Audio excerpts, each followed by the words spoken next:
about empowering CA students into world-class leaders through effective communication and public speaking skills. Very happy morning to all of you. I'm Sana Lokesh and I'll be the Surgeon at Arms for today's meet. So as a Surgeon at Arms, I have certain guidelines and rules that I request each SICASA speaker, the audience and all the guests over here to follow and respect it. So firstly, put all your phones inside and on silent mode.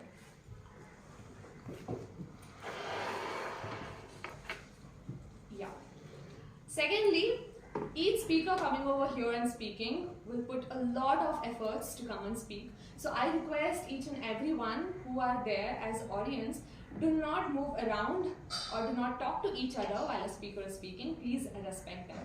And thirdly, whenever someone is asked to come and speak, please refrain yourself from touching upon sensitive topics such as caste, creed, sex, politics, and religion. So these are the three most important rules or guidelines that you have to abide by. So stating this, today we have the theme, what you think, you become. And today's word is valiant, which means to have courage, to have determination. And without any further ado, I think we'll officially start this 223rd meet of SICASA Speakers Forum with again a huge round of applause.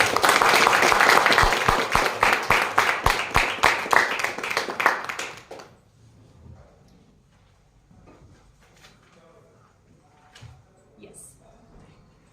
It was May 13th, 2013.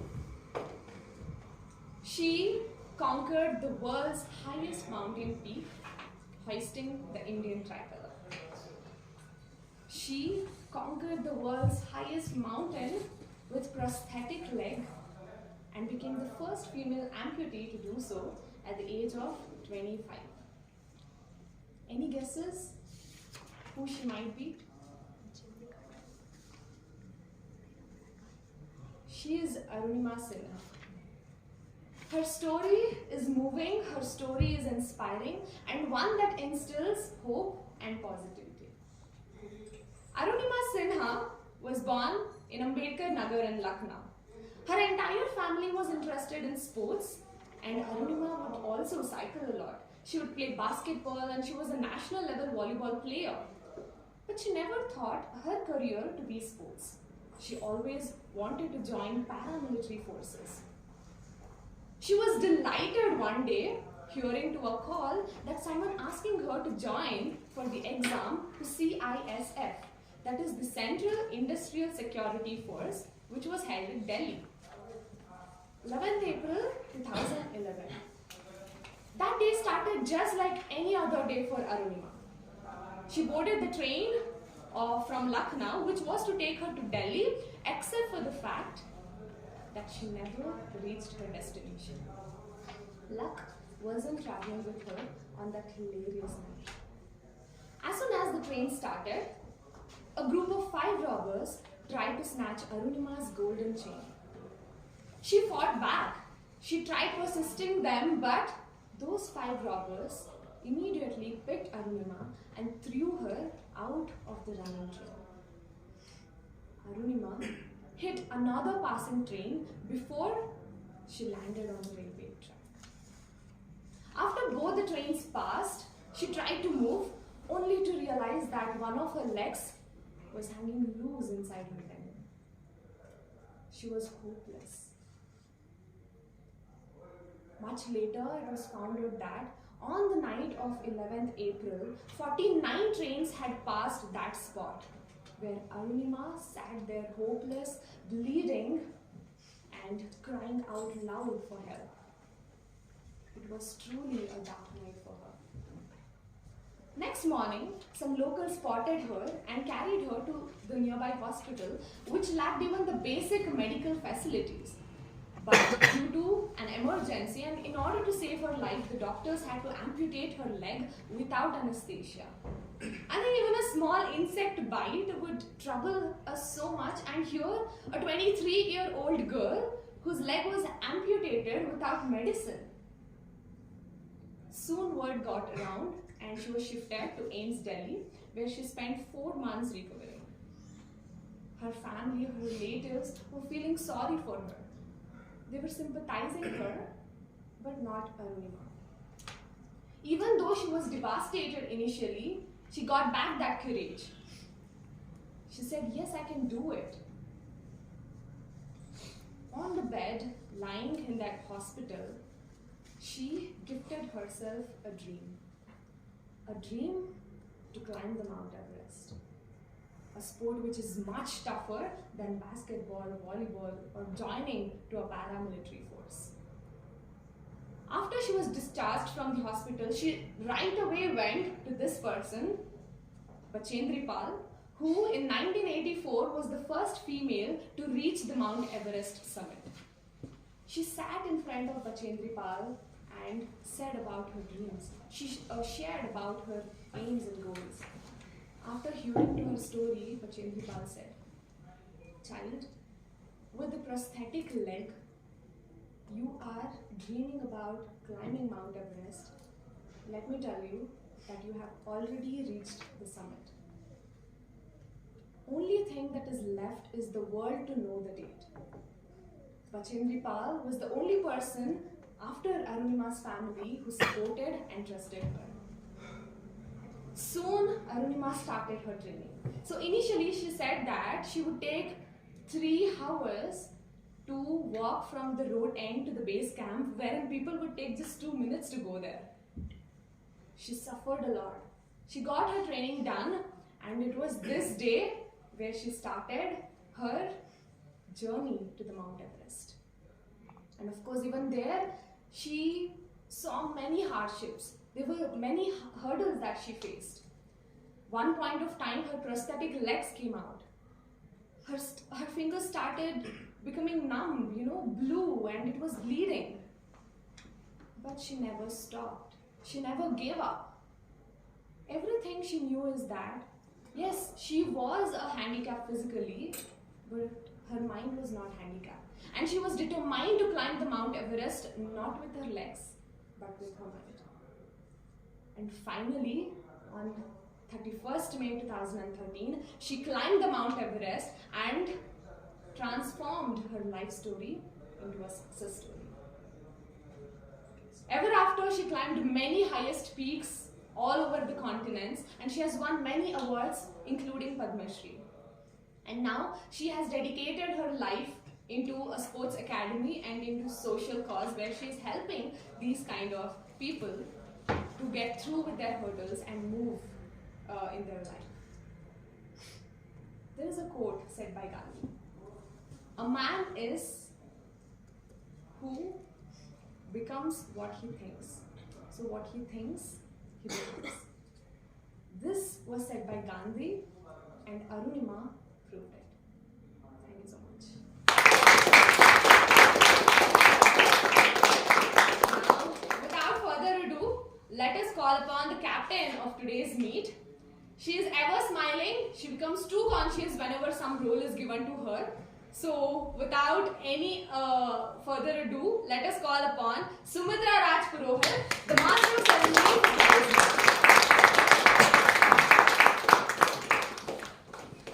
Thank you, Sana. Happy morning, one and all present here. Happy morning. Okay, so I request all of you who are sitting in the back rows, I request you to occupy the front seats. Yes, quick.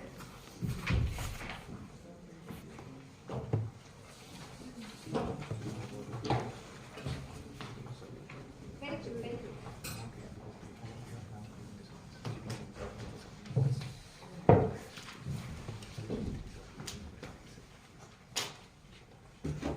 So today's theme being what we think, we become. That means our mind is everything, right? Yeah. So if we can control, thank you for that. So if we can control our mind, we can dictate our path, our journey of the life. So feel good and think good, because what we think, we become. So do you know what? Like few days before, I was thinking that it's been so long, me taking the MC role. Just few days before, some 4-5 days, I was just thinking that I didn't take the MC role for a long. And a day before, I got a call, and I'm like, hey, you're supposed to be the MC for this meet. So we become what we think. I thought of being MC, and I became MC for today's meet. this one small story of a sandalwood merchant. A person, he was a merchant and he used to go to the jungle most of the time, once or twice in a week, to bring the sandalwood, obviously for trading purpose. And he was passing by the palace where king, he used to stand there in the balcony and he saw this merchant. He felt that kindness, he felt so good about that merchant. He saw him and he just passed a smile to him. The merchant, he saw the king and he was feeling so pleasant and pleased, and he again passed a smile to him. And this passing the smile game kept on for few days. So for next few days, every day the merchant used to pass a smile to the king, and king did the same thing. And what happened next? We'll tell you later. But before that, let me tell the flow of the meet for the benefits of the newcomer. So the meeting has 3 parts or 3 sessions. The first being prepared speech session, where our prepared speakers have put in a lot of time and effort and are prepared for weeks to come and present here. The second session being butterfly session, where the butterfly master will be coming here and will be giving the topics, and audience will be given a chance to speak. And the third and the most important session being the general evaluation, where the general evaluator will be evaluating the conduct of the whole meet and will be providing us the feedback and the areas of improvement. So let me introduce this person who is the past president of BCTC.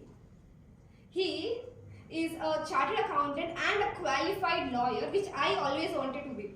So I became so excited to meet him. And he has the specialization in various areas of taxation, audits, transfer pricing and many more. Not only this, he loves chess and badminton. So let us call upon our general evaluator for today's meet, CA Aditya Vellur sir.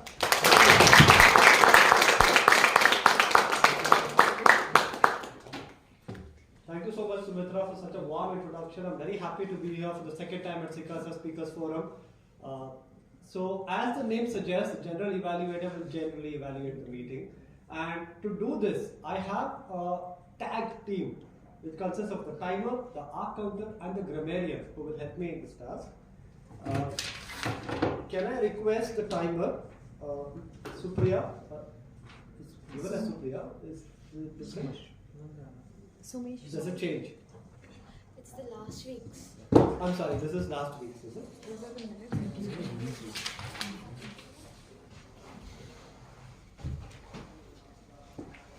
Someshwar? Yeah, Someshwar.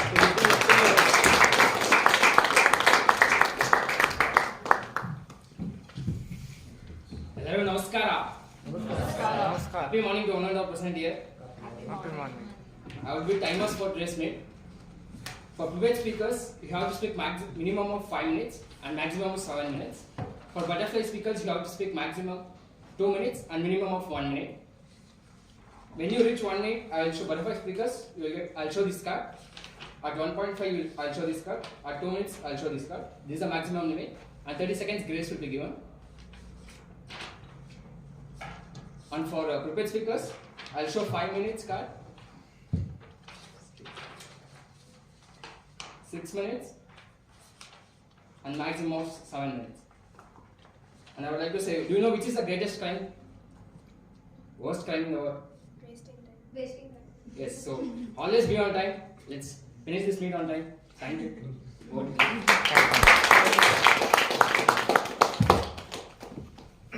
Thank you, Someshwar. Now, lovely quote as well, something I also try to adhere to. Can I now request the R counter to come up and explain their role? The R counter being Parjanya Acharya. He has not come, so I will give Fill you.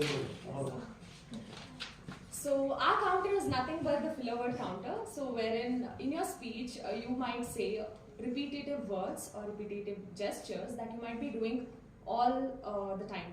It might be and adjusting your sleeves and moving your watch, hair with girls. So this might happen while you're speaking, which distracts the audience. So make sure that while you're speaking over here, you don't use such kind of words or make such kind of gestures to make your speech effective. So this is what my role will be. I will be taking down the names of the people and what kind of words or what kind of gestures they used in the whole meet, and I'll be giving my report at the end of the meet. Thank you so much. Over to you. Thank you. So Sahana, we must also remember that as a general evaluator, as a R counter, we need to also count our own fillers, our own R's. I know I counted my own, and you'll certainly need to count yours. We now go on to the next role player who will be helping me, which is the grammarian. Can I request the grammarian?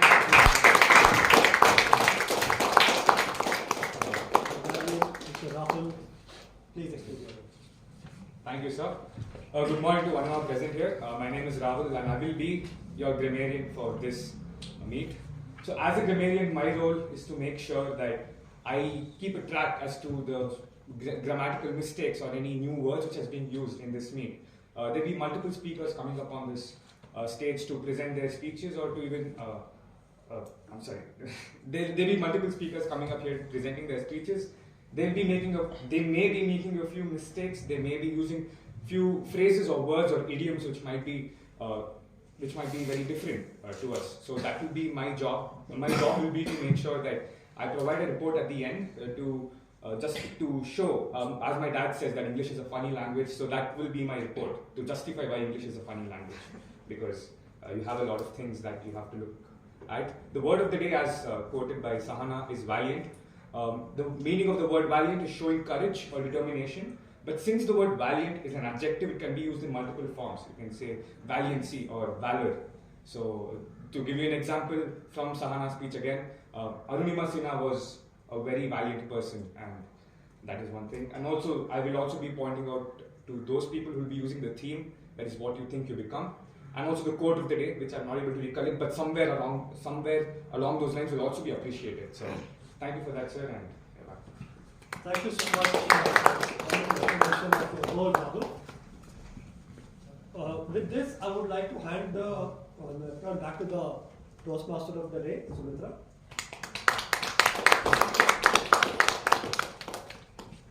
So before we start our speeches, that is the amazing session, let me call upon the minutes reader to brief us about the meeting which happened in the previous Sunday, that is 2/22 meet. So let's welcome Divya for minutes reading. So good morning everyone. I'll be quickly giving the glimpse of the SICASA Speakers Forum Meet 222.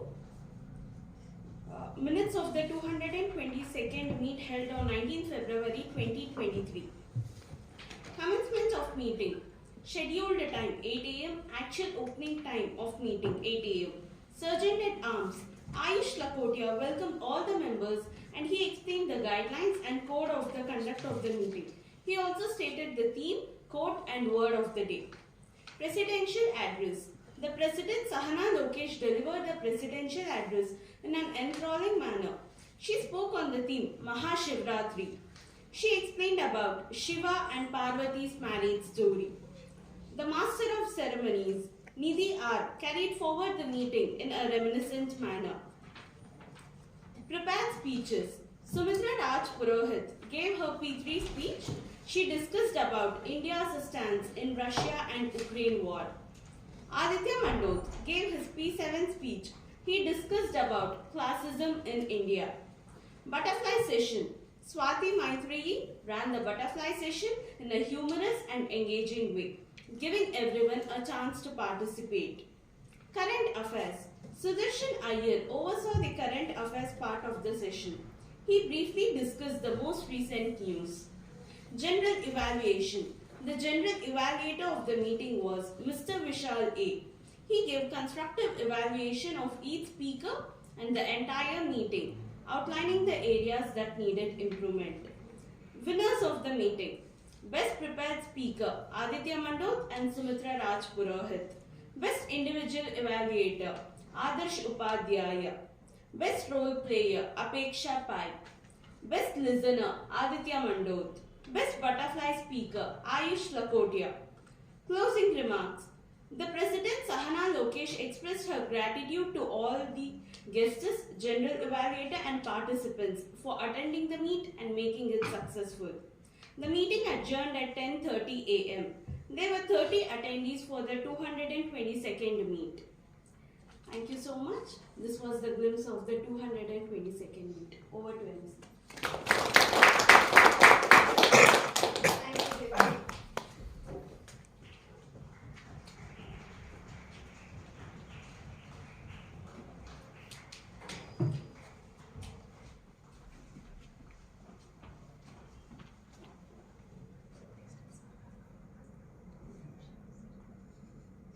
Word of the day, valiant. I've used it. So, how many of you love speaking? I am in. We all love speaking. It means we are not good listeners. So, let me call upon the listener of today's meet, Swati Maitre.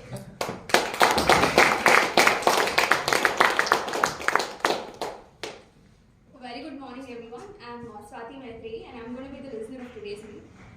So listening, needless to say, it's an integral part of all conversations that we have, and basically the process of communication. And like if you make listening and observations your fetish, then you'd most certainly gain a lot more than what you would gain by just talking. And logically, you have 2 ears and 1 mouth, so that's a cue that you should be doing more of listening than talking. So as far as like what you guys are going to be doing, you'll just sit back and listen to all the things that our speakers have got to say. And you'll be posed questions at the end of the meet about the same, and you'll get to answer about it. So yeah, that's about it. Thank you.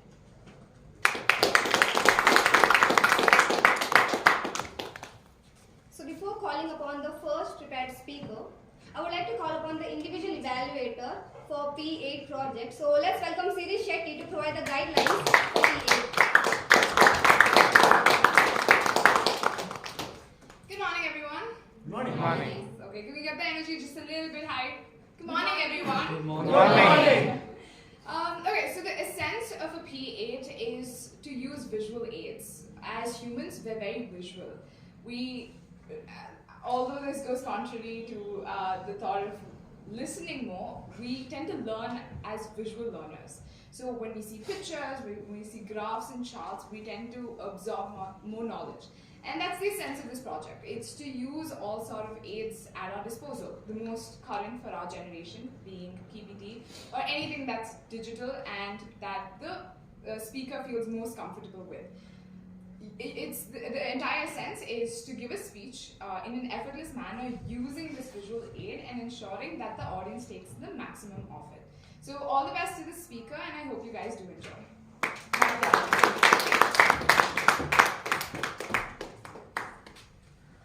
Thank you, Siri, for providing guidelines of P8. So let me introduce this speaker, who is multi-talented actually.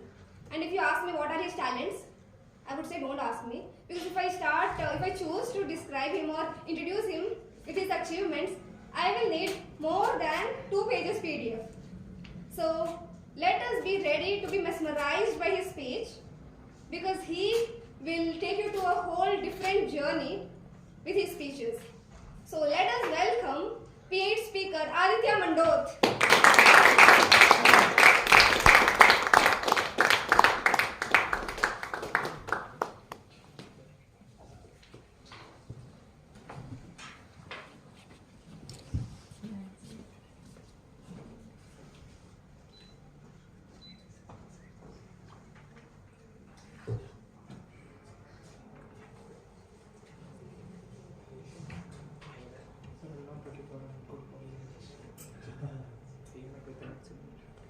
The stories, there's no excuses.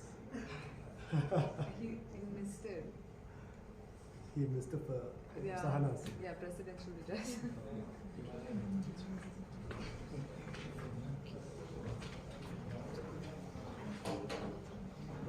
There are no excuses. Right? Yeah, that's I mean, after that story, it's no true. way That's to true. do it. Anything seems small in comparison.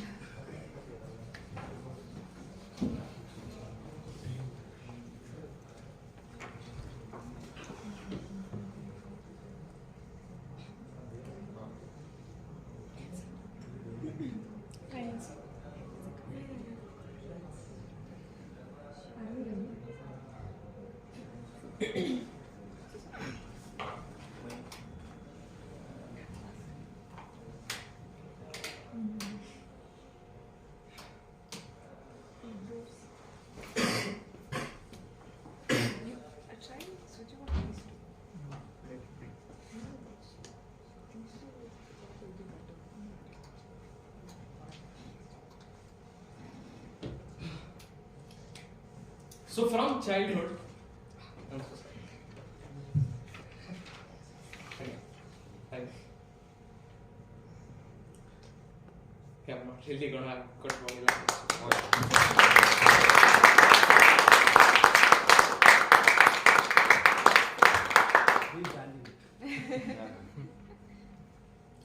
So from childhood, we have been through a lot of homeworks, assignments, examinations, projects and whatnot. So when a normal student writes his assignment, he will divide his work or spread out his work something like this. So he'll start off slowly, get enough done in the first week, and with some heavier days later, he's done with the job. Things stay civil. And I would want to do that. Like that.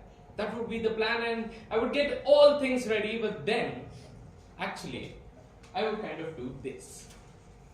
And this would happen with every single assignment. But then came CA in my life. A paper you're supposed to spend a year on, and I knew for a paper like that, my normal routine was not an option. So I planned out things, and I decided to go about something like this.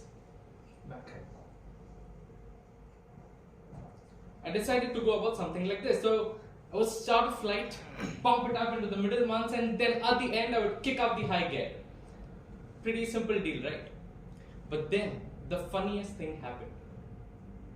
Those 6 months turned into 4, 3, 2, and one day I woke up with 3 days left for my accounts paper. And I thought that was the end of everything. But before results, I got a call from ICAI and they said, "Is this Aditya Mandot?" I said, "Yes." They said, "We need to talk about your results." I was like, "Okay." And then they said, "This was the bestest results we have ever seen." That did not happen. No, it was a very bad paper. I just wanted to enjoy the one moment when all of you thought that this guy is amazing. No, it was a very bad paper. Anyway, now I'm a CA Inter student and a writer. So a couple of months ago, I decided to write something about procrastination. Because I always wanted to explain the non-procrastinators of the world what was going on in the procrastinator's brain. Why are we the way we are? So I compared both the brains and I came up with this, that this being the non-procrastinator's brain and this being my brain. There is a difference. Both the brains have a rational decision maker in them, but the procrastinator's brain also has an instant gratification monkey. Now, what does that mean? It means that everything is fine until this happens. So the rational decision maker will make a rational decision to do something productive, but the monkey does not like the plan.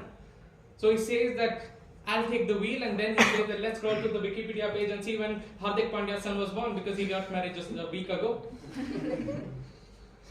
Then we'll go to the fridge and see what's new, which we did just 10 minutes ago, and then we are going to go on a YouTube spiral and see videos like chai versus alcohol, Modi versus Sonia Gandhi. Okay, so all of that is going to take a while.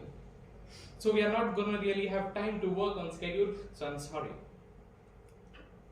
What is going on here? So the monkey cares only about two things: easy and fun. Now in the animal world, it works. Yes. Now if you're a dog and you spend your whole life doing nothing except easy and fun, you're a huge success. But we are in an advanced civilization and the monkey does not know what that is.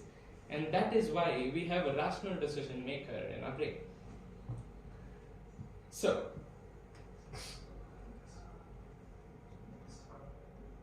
next. But sometimes it makes sense to do easy and fun things, right? When you're with friends, when you go to dinner, when you're spending, enjoying your earned leisure time. And that's why there is an overlap. That is, both of them agree. Next. Both of them agree. But at the other times, it makes much more sense to do things that are harder and less pleasant for a bigger picture, for a bigger point of view. And that is why it turns out that there is a guardian angel in our brain. The one who is looking towards a monkey, keeping a watch on him just like our moms do. So the people called him the panic monster. What did people call him? Panic It's a monster. panic monster. Though the panic monster is dormant most of the time. So he wakes up only when the deadline is closer or when there is some danger like public embarrassment or a career disaster consequence, something like that. So now, the rational decision maker again takes the wheel. Next. And most importantly, he is the only person the monkey is scared of. So now, the rational decision maker has the wheel again. So this is the procrastinator's brain. It's not that pretty, but at the end, it works.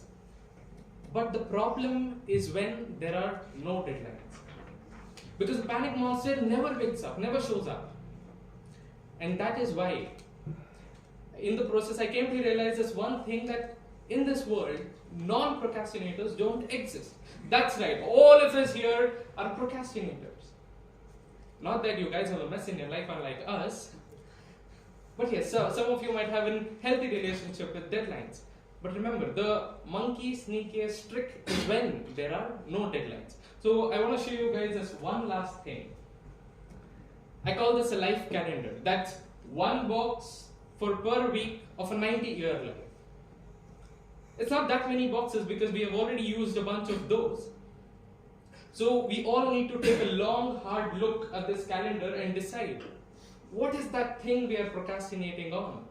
And we need to be aware of that instant gratification monkey, and that's a job for all of us. And see, probably there is not that many boxes in there. There's probably not that many boxes, so it's a job that we should start today. Well, maybe not today, but yes, sometime soon. Thank you.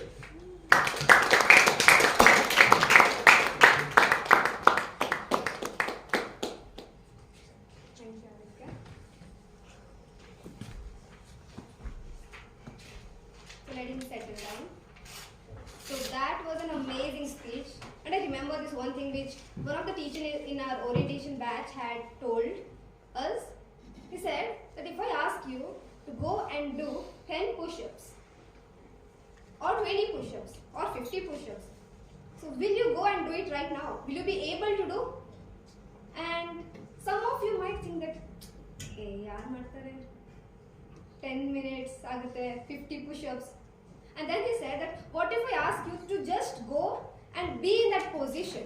Don't do 1 or 2 push-ups, just don't do. Just go and be in that position, and then you all will be able to just 1 second, then I'll do it.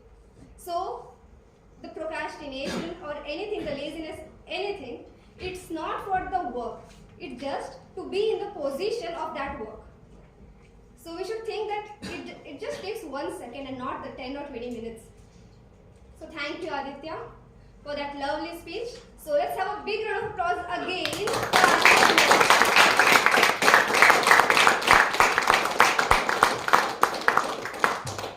So let's come back to the story which I started in the beginning, and no one reminded me that I should continue also. So I told that for a few days and for a few weeks this story goes on, that the king passes a smile to the merchant and the merchant passes a smile to the king. And he was a sandalwood dealer, merchant, so a part of his stock was sent to the king also, as they use a lot of sandalwood. So one day this merchant has a thought. He started thinking that, what if the king dies? I will get a big contract and I can sell my sandalwood to kings, which he will be using, which people will be using for his funeral. And he just had this thought, and again next day he goes to this forest, and while coming back with sandalwood, he just sees that king is still there, and he again thinks, what if the king dies? I get a bulk order. The king sees him and he don't feel good. He don't have that good energy, good vibe, and he don't know what the reason is. And after a few days, when king just think about him, he didn't feel good. And he asked his soldiers to go and hang him till death. The soldiers asked that what is the reason? And king said, I don't know, but I just don't like that person. Why? I don't know, but I just don't like the person, because our thoughts not only help us to be what we want to be, but our thoughts also mold our relationships with others. What we think, we become. What we think, the world around us also becomes the way what we think. So that is the story. The next part is not that relevant for the theme, so I'll just cut it here. So now let me call upon the next speaker. And before I call upon the next speaker, let me call the individual evaluator to provide the guidelines for P9. So let's have a big round of applause for Aditya Kolhapuri to provide the guidelines of P9.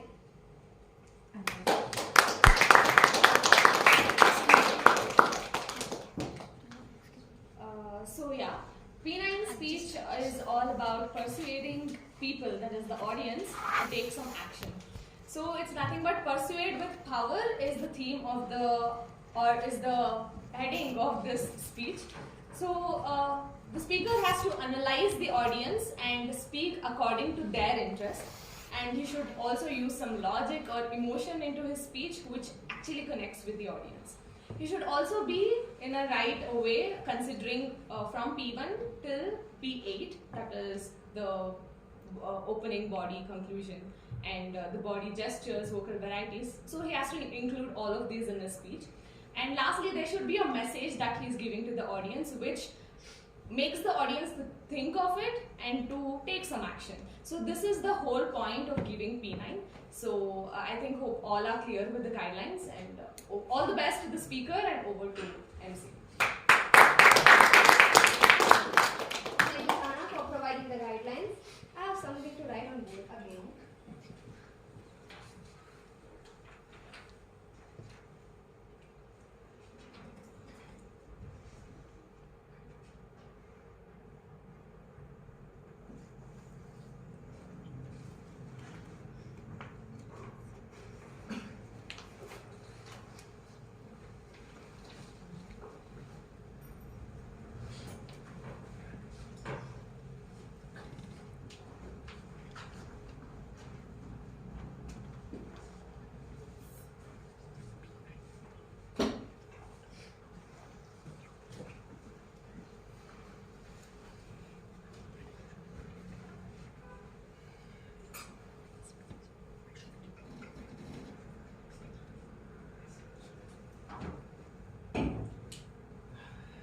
A man is the product of his thoughts.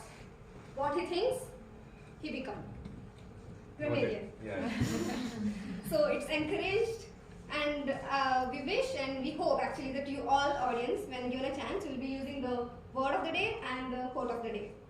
And also the theme if you want to speak something about it. So let us call upon the next speaker. So I messaged him yesterday and I was like, I need your introduction so that I can introduce. And he said, who are you? So I'm like, okay. And later he didn't even, I requested like, please give me your intro. I should be like, introducing you, and he said that I will not give. So I decided to introduce him the way he introduces me in every meet whenever I have a speech. So he is a person whom I met 5 years before. We were in the same PU college for 2 years and we never spoke to each other. And later, after 5 years, when I saw him in SICASA Speakers Forum, and the only thing which we do now is talking on any random topics or discussing any random topic which we can avoid actually. But still, since we did not speak 5 years before, we're like, okay, let us, Make up for it. yeah, do that one. And he is a very good speaker. He has that humor touch in all his speeches. So we can replace his name with humor and humor with his name. So let us welcome our P9 speaker, Lavish.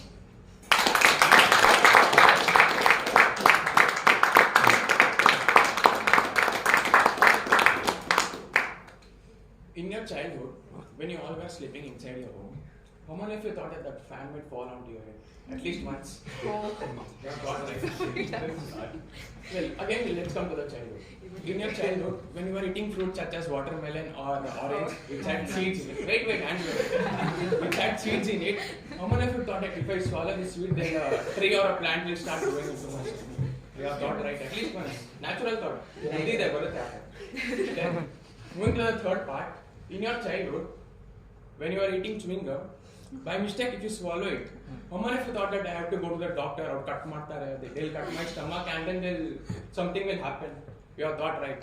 So how these thoughts come to your mind? It comes because you have a brain. Thought comes because of the brain, right? So my topic for today is the functions of the brain, negative aspects of the brain, and how to overcome it. As in income tax, we have resident and ordinary resident, and non-resident. The same way we have active brain, active and ordinary active, and non-active. Active brain means when you are completely 100% involved in a particular event. Example, you all are listening to me. That is active involvement. Active and ordinary active means when you are particularly involved, but Aditya Kolapure might be thinking about his next project. He might be physically present here, but also physically present in some another event. That is the best example of active and ordinary active. When you are in your college, you listen to the lectures. Again, like fried matcha, itkodo, you ask to your friends, you eat something. That is the example of active and ordinary active. Non-active means when you are physically present and mentally absent. Example, Siri Shetty might be sitting here physically, but thinking about Goa. That is physically present and mentally absent. But in order to function your brain 100% and actively, your brain should always be in the active mode. So how to be in active mode? There are three main aspects where your brain functions. First one is the interest, second one is the dopamine, and the third one is the memory power. Interest. Let me give you with an example. When we all sit to study, how many of you thought that we'll study later, tomorrow? At least once. You have thought right. Keep that example one side. Second example. When you love playing PUBG or cricket or whatever you love, you always like, I want to do it very early. You think right. So let us take the both circumstances and put it together. One thing that common output comes is the interest. Your brain works more faster and efficiently when you have interest in something. That's how the brain functions. And the second one, now you will ask me, okay, your brain functions when you have interest, but I don't have interest in studies. How should I function there? So I hope everyone have read the book of Atomic Habits. In that it states that the 21-day strategy. So if you don't have a habit of doing something, and if you want to develop that habit, follow the strategy for 21 days, and then that will automatically become your habit within yourself. And then the third and the most important part, memory power. How to remember things for a longer duration of time. We remember things which we don't want to, we forget things which we want to. Well, let me state you with an example. Scientists made a research upon two students. Both those students are average. One student was given the book of 100 pages. The same 100 pages book was given to another student. But the first student was told that whatever you read in that book, you have to revise minimum 5 times. Whatever you read in that book, you have to revise minimum 5 times. Well, the second person was said that you have to revise only once. But whatever you read, you have to write minimum 2 times and read it totally for minimum 2 times. Then the test was conducted. Then in the exam, the second person got more higher marks than the first person. The reason behind it is very simple, that when you write or when you speak something, you remember it for a longer period of time. Example, when you are with your friends, you just say like that day I told you to bring this book, you didn't brought, and that friend forgets. You only remind them, I said you now. Because you said something, you remember. That's what happens with the brain. And here I have a small activity. I have put a few random numbers and few random names, which I want you to pronounce minimum 10 times. So let us start with the number 829603038. I want you to pronounce it minimum 10 times. Start. 829603038. 829603038. Louder. 829603038. 829603038. 829603038. 829603038. 829603038. 829603038. 829603038. 829603038. When I was preparing for my speeches, my active brain gave a signal that no one remembers your mobile number. So let us do some activity so that people will remember your mobile number. And even their listening skills also I can test. And listener, you make a note that my mobile number question will be asked. So these are the functions of how the brain works, how we have to work in active mode. And I would like to end up with a quote that even my brain works more faster when I give speeches like this. Thank you.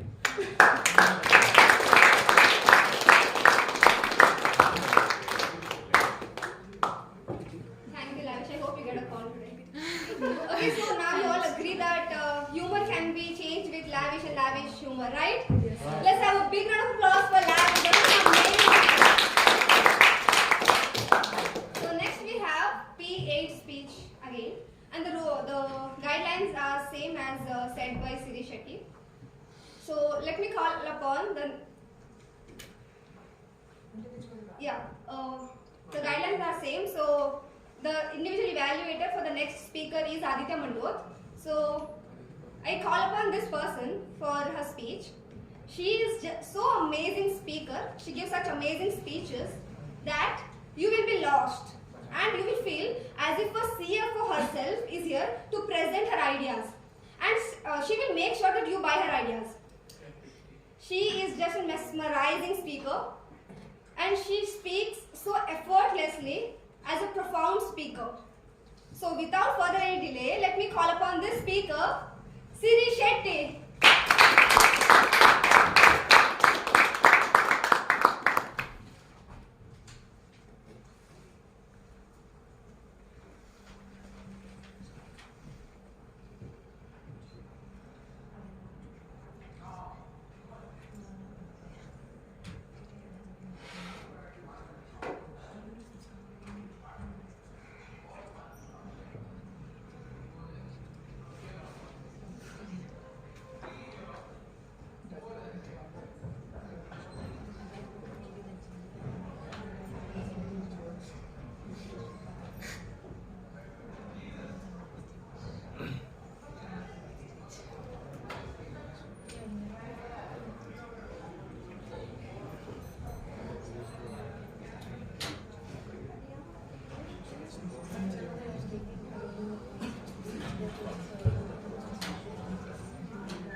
He will be reading some few.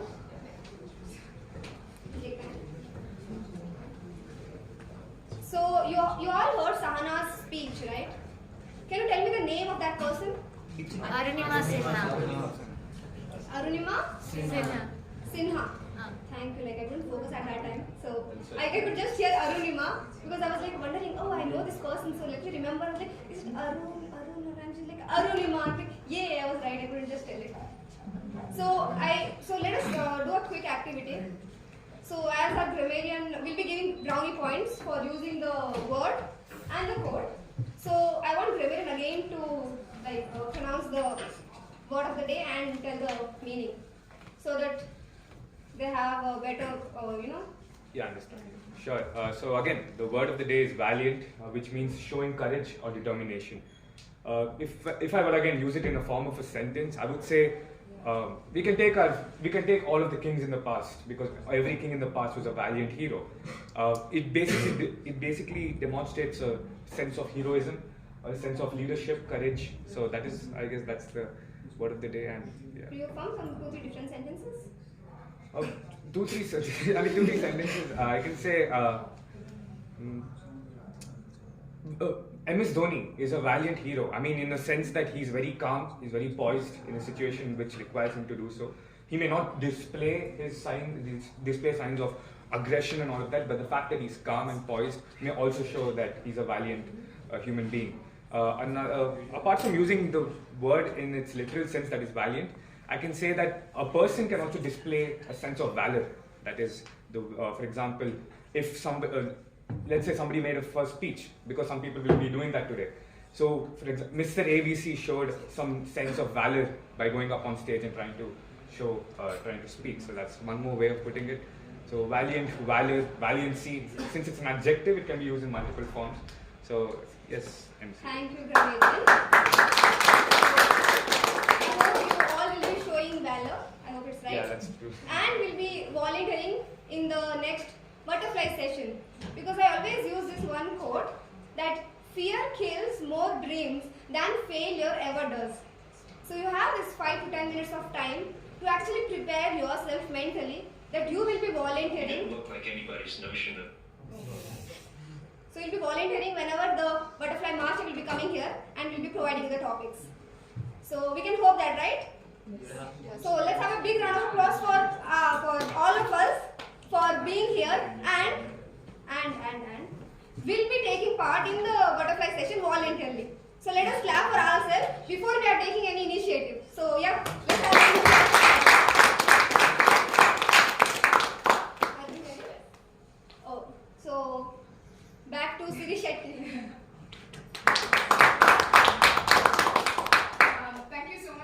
Simitra for that more than life introduction, and I'm truly sorry there's technical glitches. And although my name is Siri, I'm not technically a very good person, which is ironic. My parents should contemplate my name. Okay, well, just tell me when you get started. Okay? Yeah. Psychopaths and sociopaths have been used interchangeably through every crime novel or fantasy book or even a docu-series, right?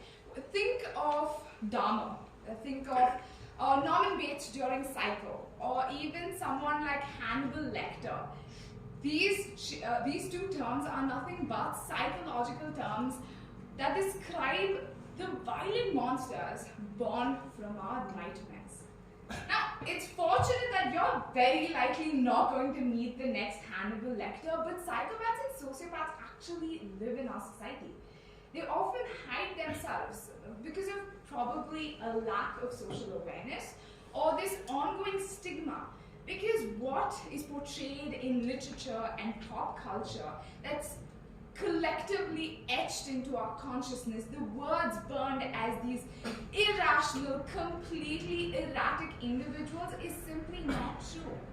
Because understanding the nuanced difference between them is just the very basic of making ourselves completely aware to their very existence and the mental condition that they are currently going through.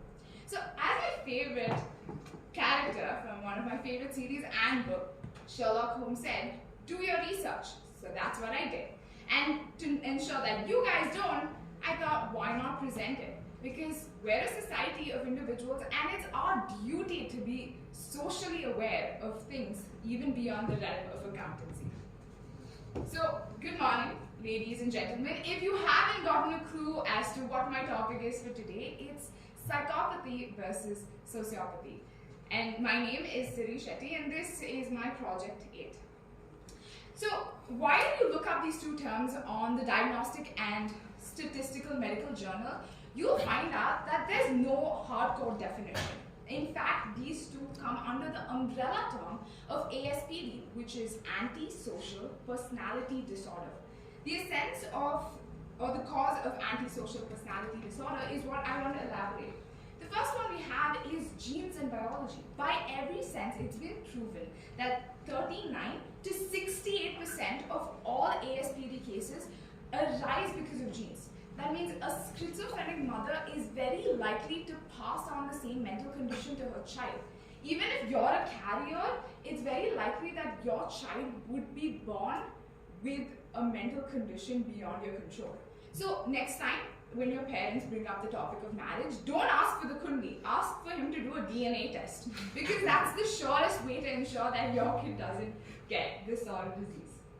Emulating and learning. You see, as kids, in our very formative years, we're very easily moldable. And in every sense, that becomes, we're an extension of our parents, the roots that they build and everything ever since. So, in the entire sense of it, by looking back at everything, we see that, we tend to learn from the way that they view things as right and wrong. Their perspective becomes ours. And when we sort of become insubordinate or sort of incorrigible to new ideas, we become completely blocked by the thought of moving forward. That means we become devoid of human emotions of understanding, empathy, and sympathy, and this ends up causing a lot of individuals to act violently and erratically. Childhood trauma is one of the most common cases. Now, Ted Bundy, John Gacy, Wayne, all of these individuals have proven that from traumatic childhoods and turbulent homes, they end up one of the reasons to develop ASPD.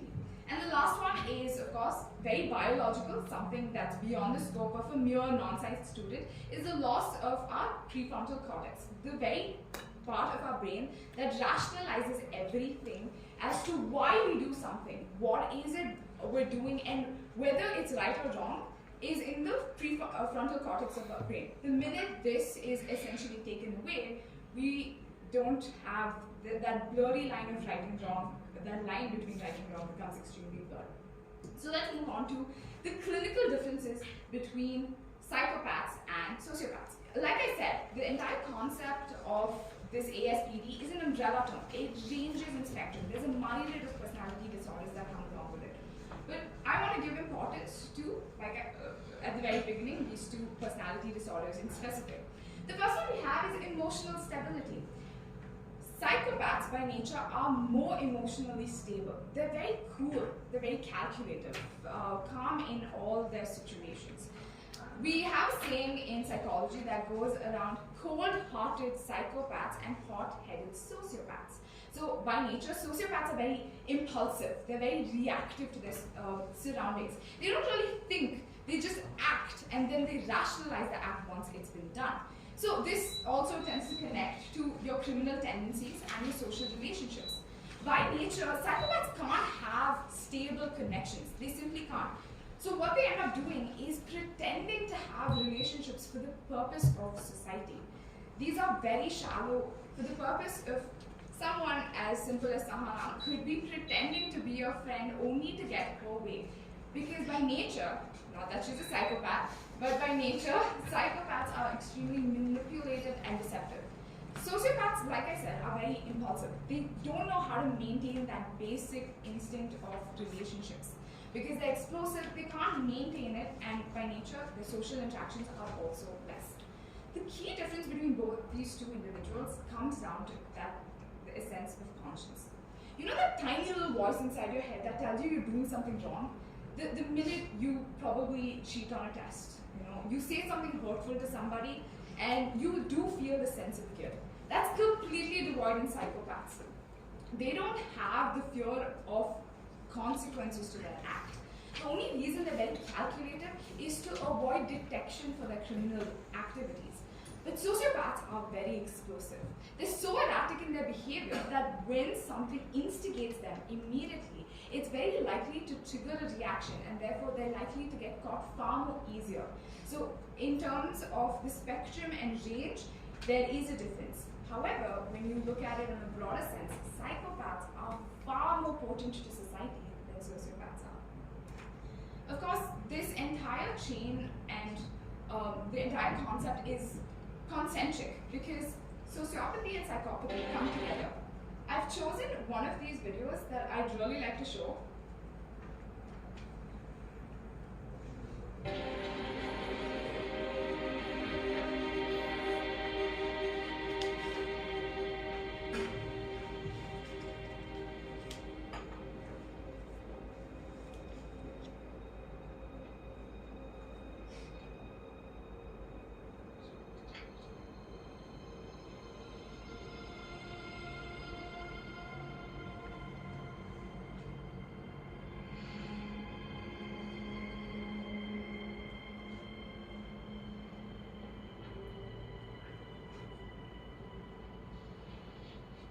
Hi, Dr. Charles.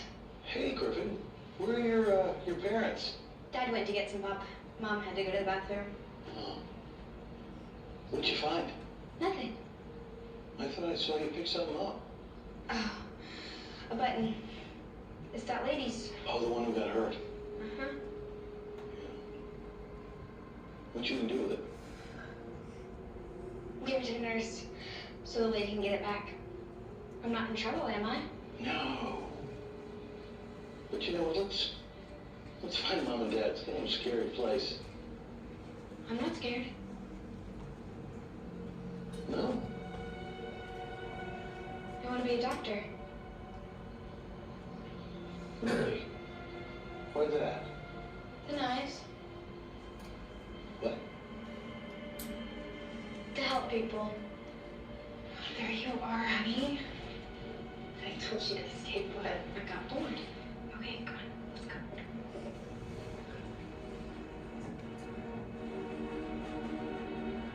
So it's not the father? In my opinion, no. I think the father, very possibly both parents, are protecting Griffin. A sociopath? Really? He's just a little boy. He's only 10. Sociopathic traits are identifiable in very young children, infants even. But couldn't the picking up of the button just be a normal curiosity? Most children. when confronted with such a horrific event, would be repelled. I mean, he'd be frightened, upset. He was drawn to it. And then to focus on an object instead of the person who had been so terribly injured. I think that Griffin's a danger to that boy. So this was actually taken from one of my favorite shows, Chicago Med, if anyone needs a good series. One of the basic instincts of the show is him picking up a bloody button.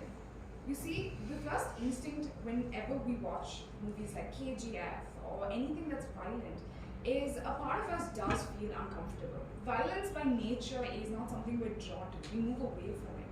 But in this situation, there was a child with absolutely normal parents, completely normal and a nurturing environment, but yet ended up picking on what we call sociopathic traits.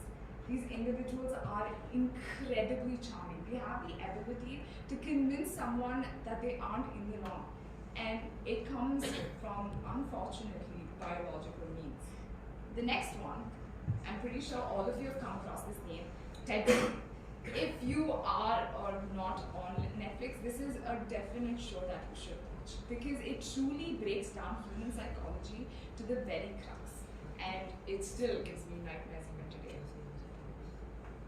He didn't look like anybody's notion of somebody who would tear apart young girls.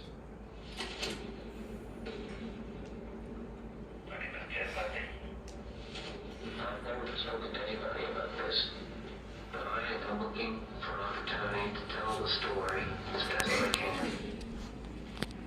A person of this type chooses his victim for a reason: possession, control, violence. There was something unique about Ted's brain. He talked in terms of a voice in his head, and this voice would start saying things about women. He had very blue eyes. When he really got going, his eyes were absolutely black. Murder leaving a person of this type hungry, unfulfilled, and also living with the obviously irrational belief that the next time he did it, he would be fulfilled. And the next time he did it, he would be fulfilled. Or the next time he did it, he would be fulfilled. Theodore Bundy has escaped, suspected of dozens of sex killings in Washington State, Idaho, Utah. He didn't look like him. So the whole night and day difference between these two individuals doesn't seem so. There's actually a lot of overlaps and subtleties to both of them. For example, both these individuals are extremely conceited, they're extremely deceitful, and they use manipulation as one of the best tools. Now, this might actually seem negative, but believe it or not, psychopaths have actually been running our world. One of the most famous individuals who have shown psychopathic traits, according to psychologists, and one of the reasons he's climbed up the social corporate ladder so fast in PepsiCo, he's the current manager, was the reason he was able to convince people of his personality. Being charming and charismatic as individuals are always traits of somebody who comes and exudes confidence. But the lack of empathy is what often sets us aside. The entire reason I chose this as a topic was to really break down why something like this even happens. And in the process of research, I came across an article that honestly left me completely confounded. It's been found out, according to recent researchers, that there is an increase in ASPD cases. And it stems because of our generation. Because of digitalization and social media, we've completely become devoid of basic human emotions. The ability to feel empathy, the ability to sympathize with somebody else. When we aren't able to put ourselves in somebody else's shoes, we completely draw the line of calling ourselves Homo sapiens. If our IQ is high, but our EQ is low, there is no essence to life. So here's my advice. The entire conclusion to this project was, don't go looking to hurt somebody, right? Whether you chose to give them criticism, call it constructive, but it might just be a projection of your own insecurity. When was the last time you called somebody up and say, hey, you're doing great, have faith in yourself? These small acts of humanity is really what makes us human. It's the simplistic thing that segregates us, Homo sapiens, from the entire animal kingdom. It's just a little bit food for thought, but the rest is left for you guys to ponder. Thank you.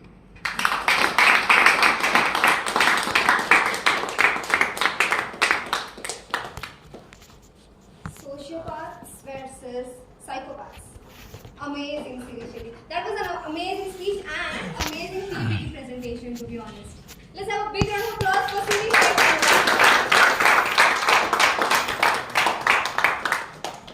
So she said this, that we are too much involved in these phones, mobile phones and all other gadgets.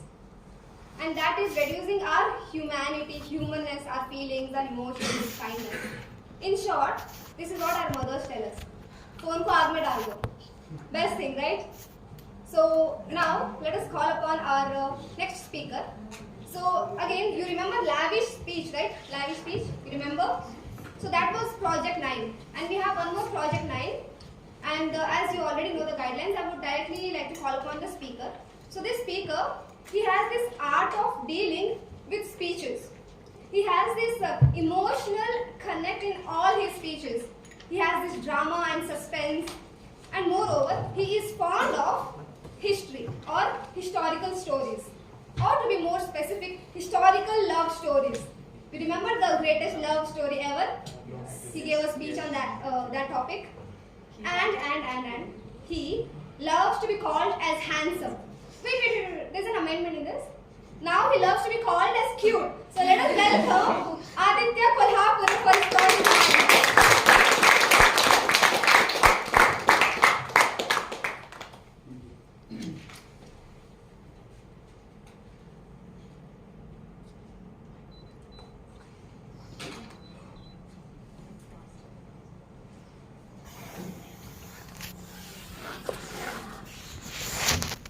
Namaste. Namaste. After a very long time, I visited my favorite place in Bangalore. Can anyone of you guess? I'm sure you cannot. It's the place called ISKCON Temple. Here, near your beloved Orient Mall. When I was climbing the stairs of ISKCON Temple, I somehow got a flashback of my childhood memories of my grandmom telling me the stories of Lord Krishna. When Lord Krishna was a child, his brother Balrama complained to his mother Yashoda, saying that he does some silly things. He ate mud out of the ground. When Yashoda confronted Krishna and asked him to open your mouth, I want to see what you have eaten.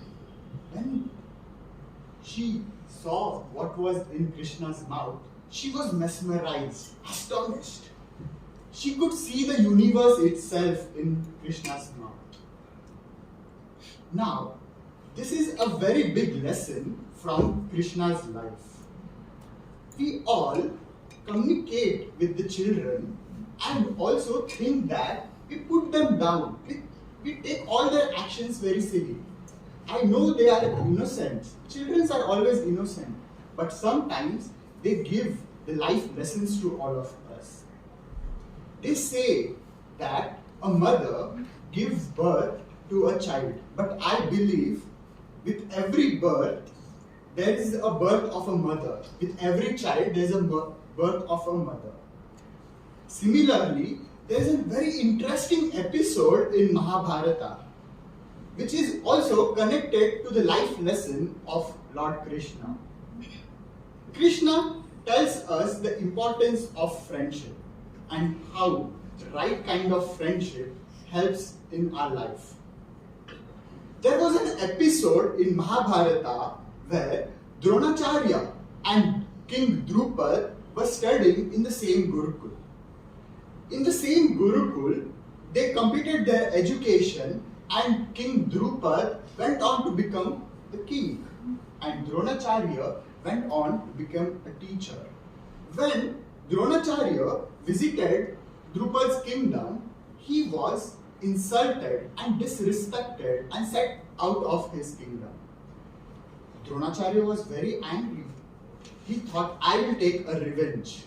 He went on to teach Kauravas and Pandavas. After Kauravas and Pandavas completed their education, they asked him, in the return of your education, what would be our Guru Dakshina? That Guru Dakshina, can you imagine what Guru Dakshina Dronacharya asked? He asked, capture Drupad's kingdom from whatever he has. Kauravas and Pandavas were very mighty. They defeated Drupad, and once they won the battle, he was asked by Dronacharya to give 50% of his kingdom. Now this is the story of a friendship, of revenge. There is a similar kind of story between Krishna and Sudama. Sudama, being from the lower caste, he was never treated disrespectfully by Krishna. Whenever he came to the kingdom, Krishna used to fondly embrace him and hug him. This is the difference that we see in the friendship that Krishna and Sudama and Drupad and Dronacharya. Coming to the life lessons of Krishna again, I would like to narrate one beautiful story of Krishna. When you all know, Krishna was very naughty when he was child. He used to steal butter from all the gopis. Gopis, when they came to know that this is the activity that Krishna and his friends used to do, they used to hang all the pots of butter at the top. When Krishna was not able to climb the pot, do you believe what strategy Krishna used to do? We all have read the book, or maybe some of you have read the book called The Secret. It talks about the goal visualization.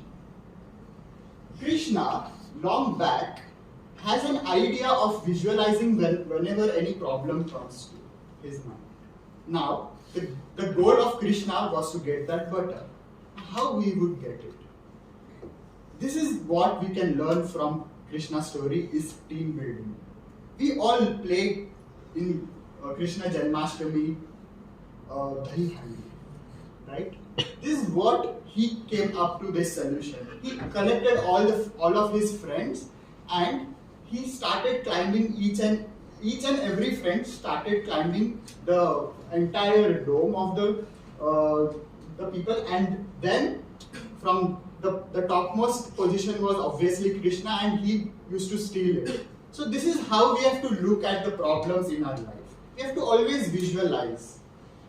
The next story I would like to tell you about, how can I cannot tell about the maternal uncle of Krishna. He was rightly called as Kans. Kans Mama. He was the predator. He was the curse for the society. We all have come across many situations in our life. Anyone have you seen the movie called Highway? We have seen, and the last scene is most impactful, when Alia Bhatt confronts in front of his parents that she was sexually abused by her own uncle. That situation is not a specific situation. It's a very common thing that is happening in our society. And do you believe only girl child is sexually abused? No. Even boys are abused. It's not between girl and boy, but abuse, any kind of abuse is wrong. Krishna, being Krishna's maternal uncle, he never thought that he's my uncle, he's my relative. I should not kill him, but still he killed him because he was standing for the right. This is what I also believe that should be taught to our children who are going through this kind of problems in our society. parents and we as senior members, we can talk about these problems to our children. Coming to the best thing what Krishna talks about is yada yada nidharmasya. Whenever there is any problem, I will take birth, and my birth will sort out all the problems. We are living in Kali Yuga, and there is a time that's going to come after 2000 years. They say we are all going to get monsters and going to eat each other. And Krishna is going to take a form of Kalki and going to kill all of us. This is what we are all about to witness. Each and every instance in Krishna's life is a life in itself.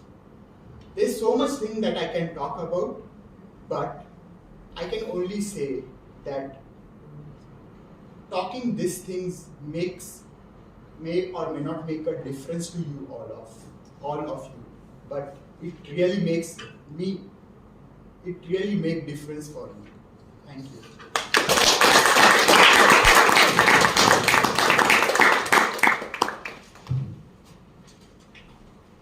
Let's have a big round of applause for Aditya. Thank you, Aditya, for speaking about Krishna.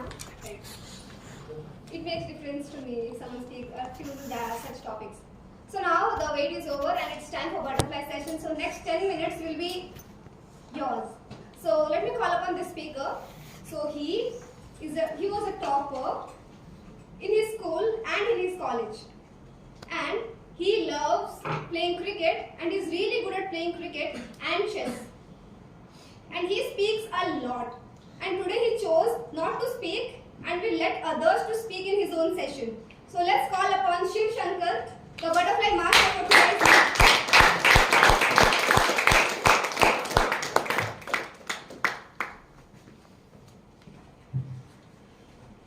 Hello, Valiants. I don't know why I am calling you Valiants, because we are CA students. Most of us are Valiants because we are having courage to do the CA course. Of course, the toughest course after UPSC. So a man is the product of his thoughts, what he thinks he becomes. We are all the same. We are thinking that to become CA, anyways, we are going to be CS. So I am Butterfly Master. Today I want to explain you what is the minimum maximum time, and the people who are all coming here will be getting an opportunity to talk here for minimum of 1 minute and maximum of 2 minutes, and will be getting the 30 seconds grace. So let me start. Let me ask, who are the newcomers here? Newcomers. So I want to ask you, who and all whose names are starting from A to F? Newcomers. Nikhil sir.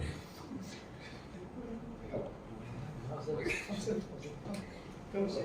You are sitting here.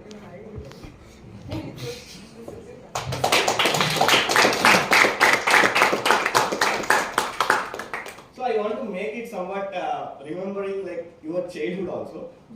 Now I was planning to do the 4 cups because I thought let it make somewhat interesting. Everybody will be willing to come here. Let's talk off.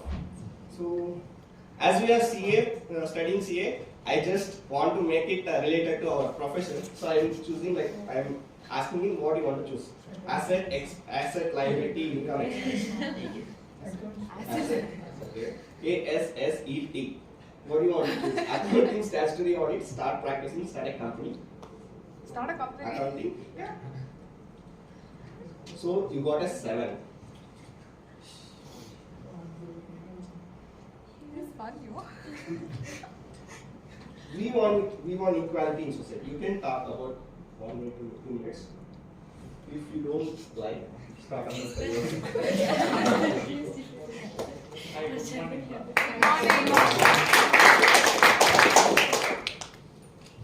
I talk about the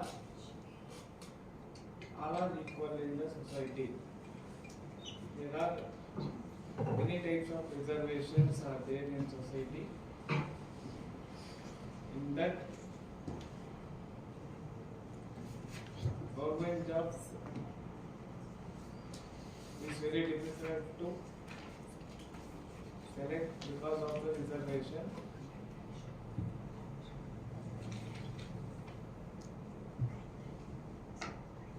Okay, I'm just interrupting. There is no rule that you have to speak theoretically. You can speak in a practical way and don't take it seriously. You know, butterfly session is all about fun, so don't take it seriously. Yeah. What about yourself? Yeah. As you are a newcomer, you can introduce yourself. Hi, I am Nikhil Sagar. I come from Tumkur. I am pursuing the intermediate CA.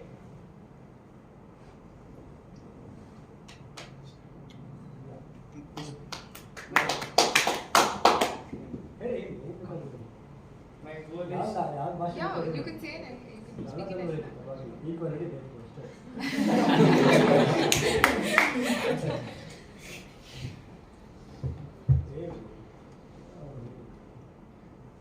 Speak in Kannada. Talk about your hobbies. Speak in Kannada. ಈಗ ಎಲ್ಲರಿಗೂ ಸಮಾನತೆ ಬೇಕು. ಯಾಕೆ ಅಂತಂದ್ರೆ ಈಗ reservation ಎಲ್ಲ ಇರೋದ್ರಿಂದ general merits ಅವ್ರಿಗೆ ಜಾಸ್ತಿ ಸೀಟ್ಸ್ ಸಿಗ್ತಾ ಇಲ್ಲ. ಯಾಕೆ ಅಂತಂದ್ರೆ ರಿಸರ್ವೇಶನ್ ಇರೋರು ಕಮ್ಮಿ ಪರ್ಸೆಂಟೇಜ್ ತಗೊಂಡು ಅವ್ರಿಗೆ ಕೆಲಸ ಸಿಗ್ತಾ ಇದೆ. ಸೊ ಅದಕ್ಕೆ ನಾನು ಪ್ರೊಫೆಷನ್ ಚೂಸ್ ಮಾಡಿದ್ದು. ಗೌರ್ಮೆಂಟ್ ಜಾಬ್ ನನಗೆ ಸಿಗಲ್ಲ ಅಂತ ಗೊತ್ತಾಯ್ತು.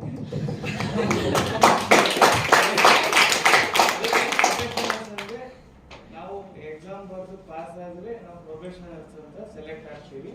ಗೌರ್ಮೆಂಟ್ ಜಾಬಲ್ಲಿ ಎಷ್ಟೇ ಕಷ್ಟಪಟ್ಟು ಎಕ್ಸಾಮ್ ಬರೆದು ಸಿಗಲ್ಲ.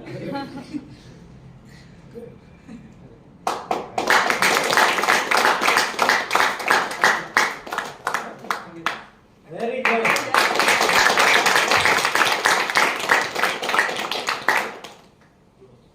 And Fantastic.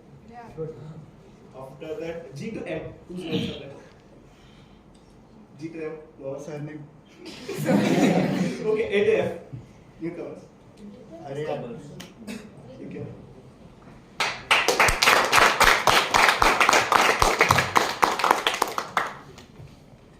Choose anything. Expense. E-X-P-E-N-S-E. GST. 5.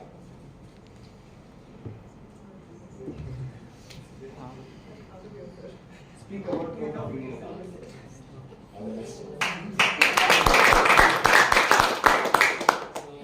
My name is Chirag, and this is the first time I'm coming for SICASA Speakers Forum, and the topic that I've been given is growth of Indian economy. So, the Indian economy, if we talk about Indian economy, it will be in terms of like GDP. So currently, as far as I remember that in budget, when the budget was announced, the finance minister Nirmala Sitharaman had made projections about like GDP. She was like, our GDP growth is not going to be so much because of inflation and in growth of like in other terms, if we talk about growth of Indian economy, I feel that there's a great like there's a room for growth for India, because if we see that in India startup are coming up and the people are more into like startup. Everywhere we see people are talking about startups and how to build businesses, entrepreneurship and all those things. So I feel that there is a great room for growth in India, and there is going to be a lot of opportunities also for to grow businesses and entrepreneurship in India.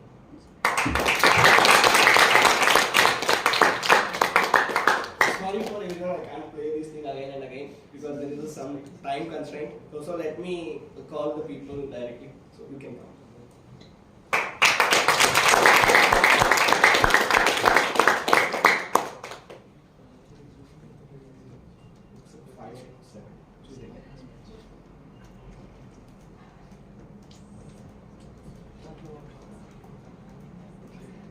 speak about person who you admire.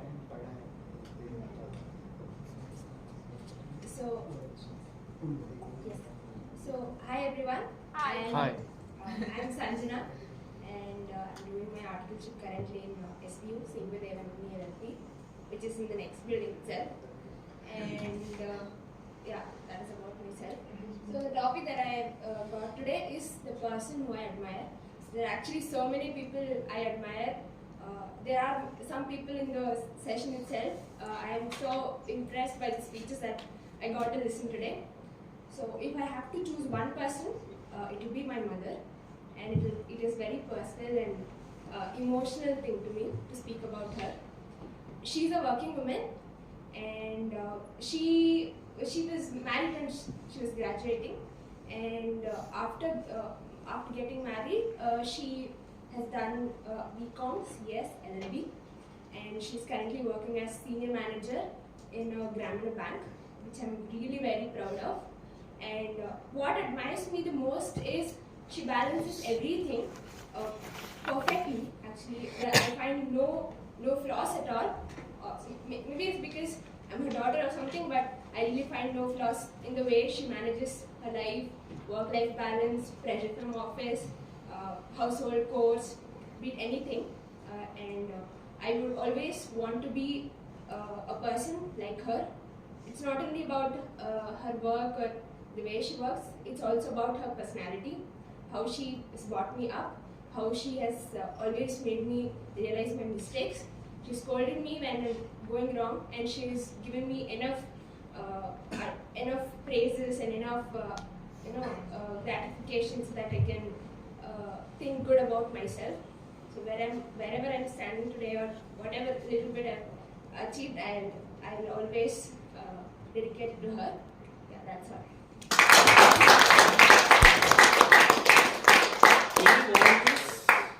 Wow.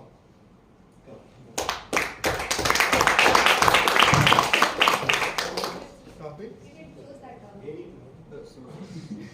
Open book.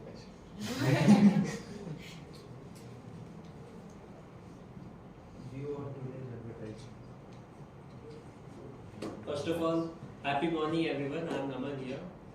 Cleared my CA Inter in November 22 and looking for horticulture. And talking about the topic is current view on advertisements. Talking about the current view, I would like to take a leap on the history a bit. In the history, the advertisements has been a bit old-fashioned. And talking about the current views, there has been a massive revolution. Talking about one of the famous ads being put out, taking an example, the company Cred, wherein the Rahul Dravid, his personality is completely different, and the advertisement he is putting out is completely different. In the past times, the company used to select those personalities who would match what their needs is. But in the current view, the personalities are completely different. So talking about the current view, everything and anything is going on. They are just looking after the leads, the conversions, and the personalities who has confidence, who has the ability to hone and dominate the audience opinion and views to convert it. And talking about my favorite ads, of course, the writers of the Cred, and if you know comedian, stand-up comedian Tanmay Bhatt, he's been working upon for the company Cred, and I don't know his upcoming projects, but I closely track him. And talking about the advertisement space, I'm a person who is doing CA, but marketing is something which I'm passionate about and have been doing in COVID times. I've been continuing it, and I'm really looking forward.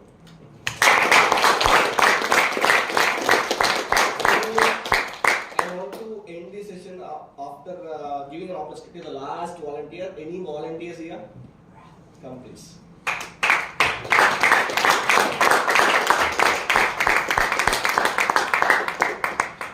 I want to give the whole topic. Yeah, it's fine. Speak about a funny incident. Funny incident, is it? Yeah, excited. Good morning, everyone. My name is Shakti. Okay, the topic I have received is incident that happened in your life. This is my first session, so bear with me. The incident happened, I'll just tell you what happened while we were coming in the car with my friend over there, Afzal, his name is. The first question he asked was, bro, why are we even going to that session? No, seriously, that's not a place for us. You think we are on Sundays, getting up at 7 o'clock, it's like, that's impossible for us. Second one, formals. Who is going to wear formals, bro? For client place only you will wear 7 jeans. On top of that, you're going to wear formals, is it?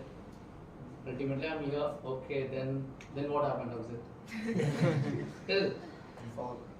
Because I came here because there is a person that Philipper that attracted me most. Because as a Bangalore Hudga, it's difficult for us. Whenever I'm gonna end a sentence, it's usual for me to end it with bro macha. Imagine my situation like this, and I use the word alva macha like this, and all I used to tell. Imagine a situation. I'm gonna give a speech over here, and looking at sir. I'm not realizing that's a correct alva macha. What happens? I don't want to get thrown out of the room at the first day itself, right? So it's very difficult for me to sequence my thoughts over here.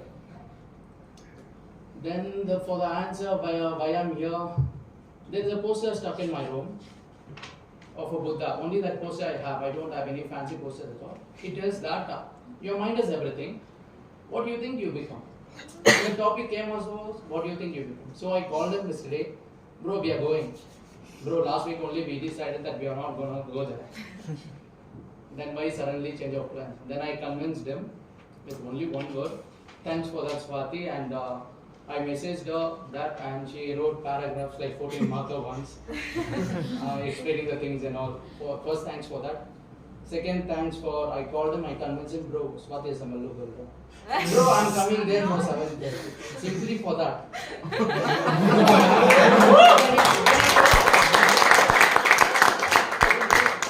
When he told that, bro, 7:30 morning, I'm there. On 2 times. If you're not coming, I'm leaving. For session, I'll be there. So this was a funny incident that happened really this morning. Finally, Swati. Thank you, guys.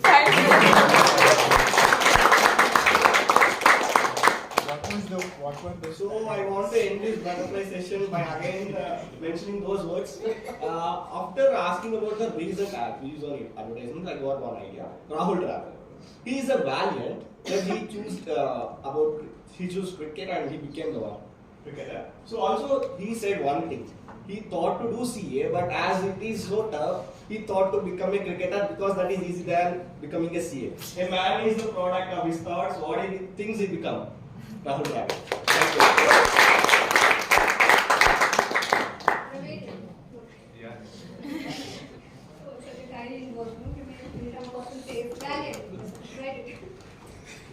Okay, so do you know what happened with Sonu Nigam last week? That's the only thing which I know. So let us discover what happened in this week, and so for that we have this current affairs session. So let us call upon current affairs master Nidhi.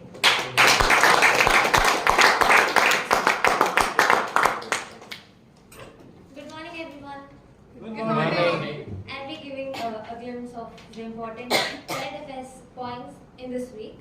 So, the Enforcement Directorate raids over 10 locations in Chhattisgarh, which includes most of the houses of Congress MLAs. They counteracted saying Enforcement Directorate is exterminating democracy, and they quoted it as revenge politics. And Adani Group refunds monies received from investors as part of their follow-on public offer, stating reasons of volatility. And the Supreme Court has ordered appointment of an expert committee to study regulatory regimes and security markets frameworks. India and Singapore links their online payment systems, UPI and PayNow respectively.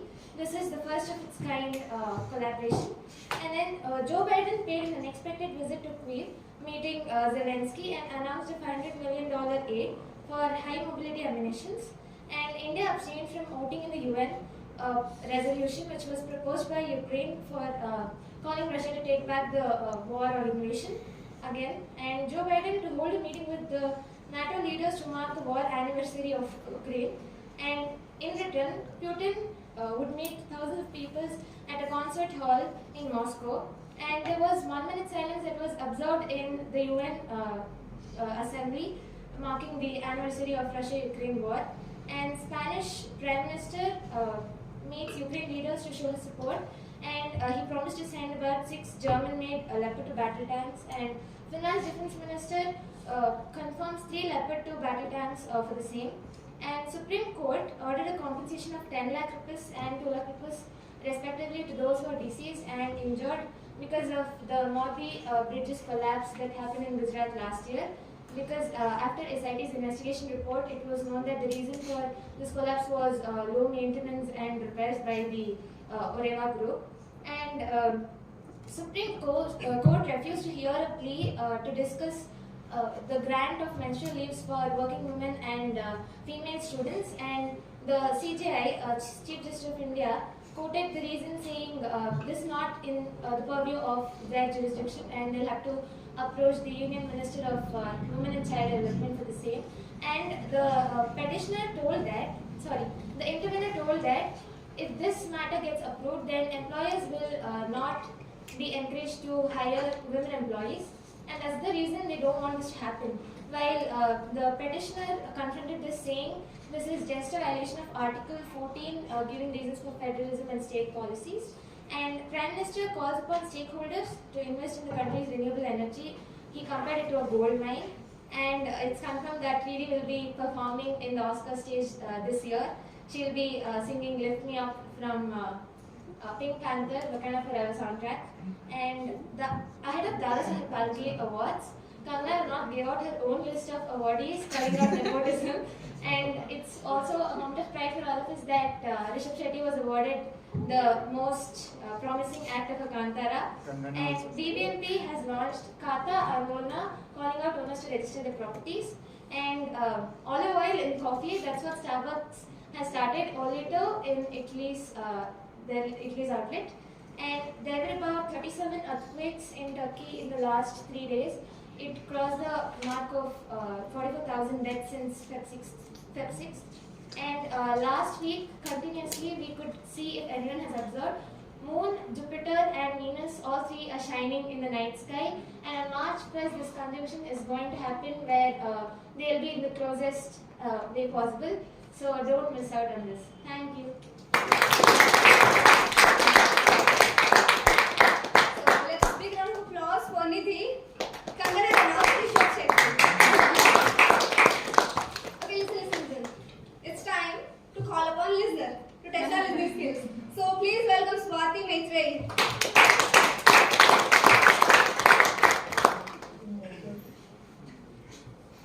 Hello again.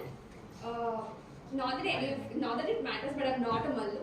And about the paragraphs he told, it was just the introduction, the way the forum is about to go and all of that. I just had to brief him because he was really interested in coming here and all of that, just that. So about the listener thing, I'll just brief how the process goes before I get to the questions.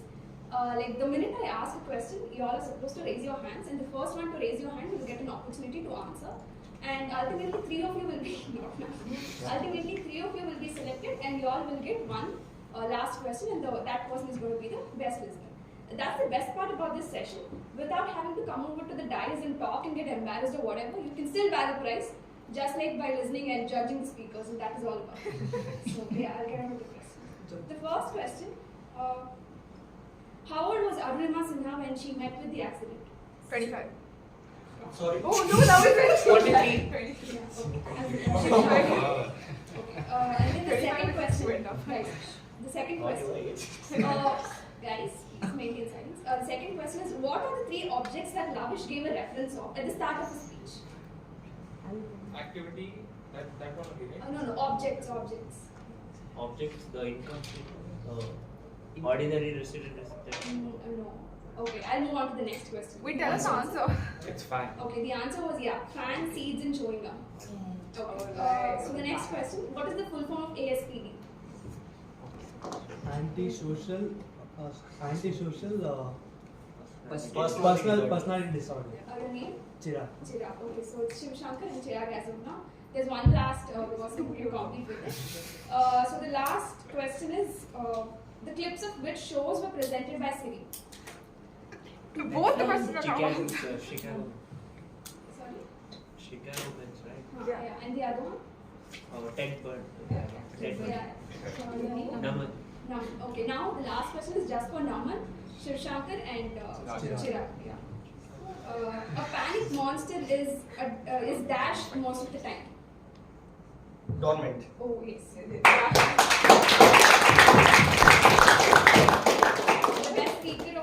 best listener of today's session is Shivshankar. Kudos. Thank you, Swati, for that interesting questions. So let's move to the third session, that is general evaluation. So I call upon general evaluator to tell us the areas of improvement and how the code of conduct of the meet was. So let's welcome our general evaluator, SICASA.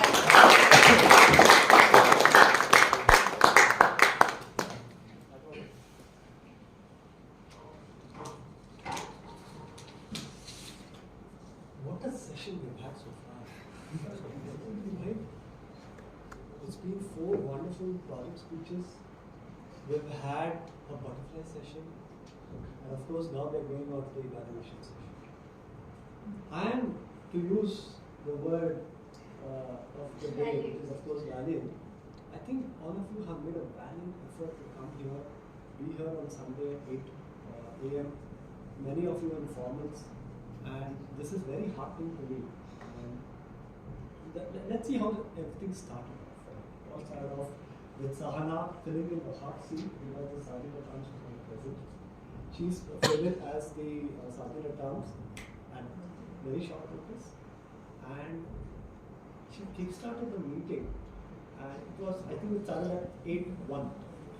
So it was just a minute late. I think that's okay given that she had very short notice.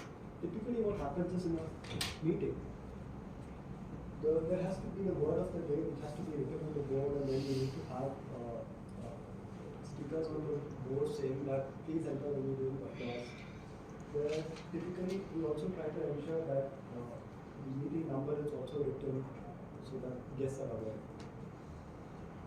Though all this was not done, we must also congratulate Sahana on picking up the Sergeant at Arms role at very short notice. She effortlessly merged it along with the presidential address. She actually spoke as Sergeant at Arms for 2 minutes, and and as President. What a wonderful story that she gave, and that's so related to the theme of the day, which is what you think you become.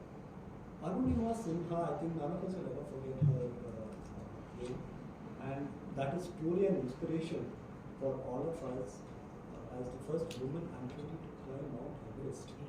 Now, anyone who is actually ever undertaking mountaineering will know that this is one sport where if you fail, you won't get another opportunity to try again because of death. The cold there is so intense that first you get frostbite, then you can actually watch your own body becoming blue, and then you black out. And then suddenly, if you're lucky, will find you in the last round. One of the famous person who tried to climb Mount Everest was asked, why do you want to climb it? He said, because it is dead. A challenge for humanity to go and climb it and conquer it. That man apparently climbed it. I forget his name, but when he was coming down, he was caught in a blizzard. I think his remains were found only after 60 years. So that is the intensity which we're talking about. As CA students, you're all facing something no less. You're all going to be extremely tested at every point, every step of the way you will be tested. So this is the story that she gave out, and I think very inspirational story. Thank you so much for her story, Sahana. What does she deserve for this?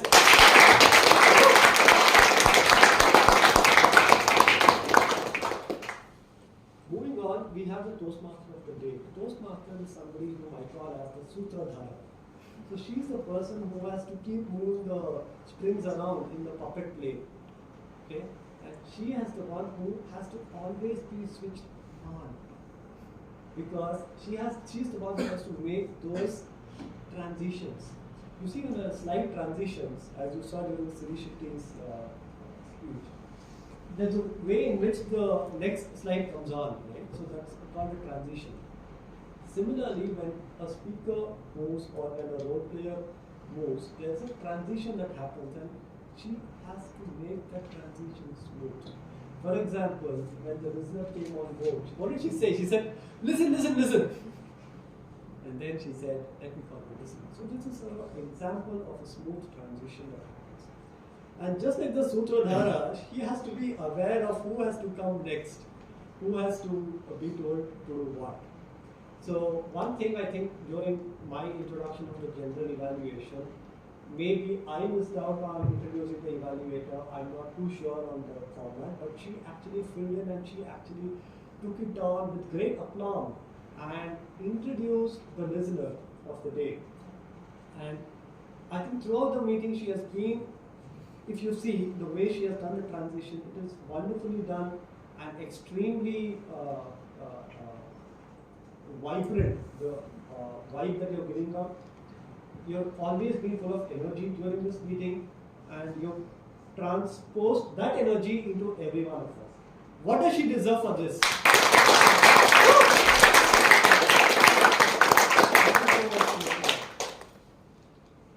Now, before we delve into the project speeches that have been done, so there are two ways of doing this. I can actually either ask the evaluators to come over, or I can ask the timer to give the report and then ask the evaluators.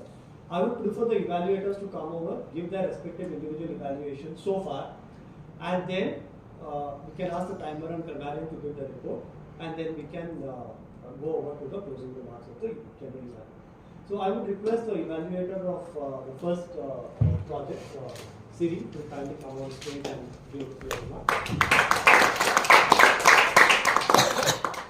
Thank you, sir.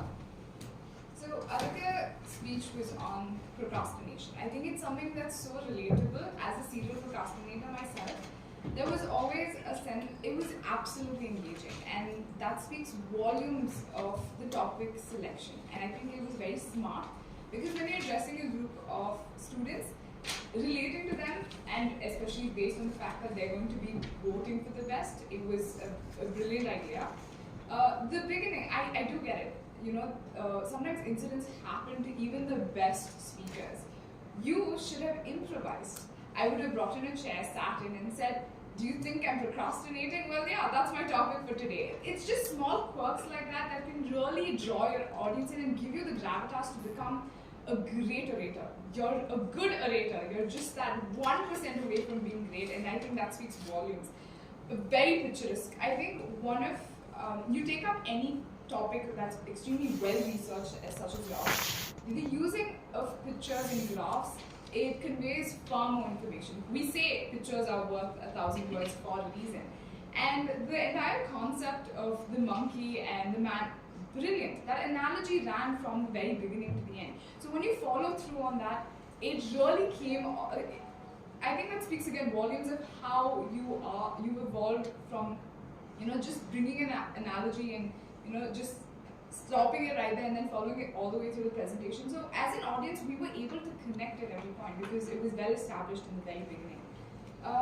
Your visual aids, again, I absolutely loved it. The metaphor, use of literary devices taking you all the way back to your P4, so again, I really enjoyed that as well.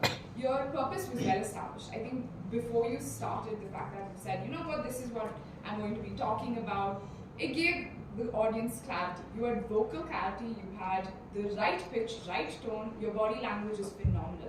Here's the thing I've noticed about you, you exude confidence when you come on stage, and that's amazing, because the truth is you can say something incredibly asinine to the audience, they might not even get it, but because of the way you convey it with such conviction, we're sitting there saying, oh yeah, he might be right, and that's amazing. That sort of fluency in speech is just proficient, and kudos to you on that.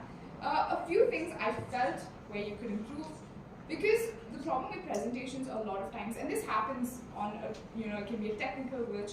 One of the things I felt was you did unnecessary slides that you didn't really refer to, which I do understand. On a time crunch, that's something that happens to the best of individuals. But if you could have done maybe a trial run before with seeing, okay, this is something that I don't have to include unnecessary, it's going to add weightage, or the need to say next itself sort of reduces it. And I think that's something the following committee can look into, giving your speakers, whoever's attempting with the PPT, the pointer and I think it's called the clicker for the next. It really helps them because they know their presentation better than the person who's sitting behind the laptop and doing it.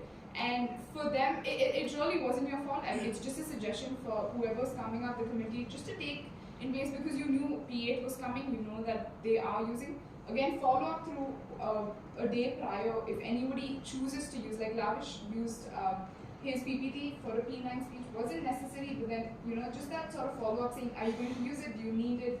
All those sort of arrangements could be done to avoid any sort of interference with his speech. Just a small thing to note. Like I said, absolutely engaging. Just a small note, guys, it's incredibly tough to actually research this much and make a presentation as phenomenal as his.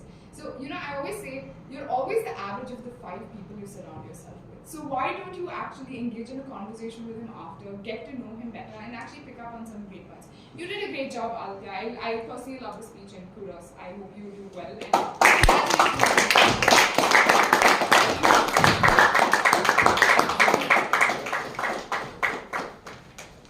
Thank you so much, Aditya. Nice name, by the way.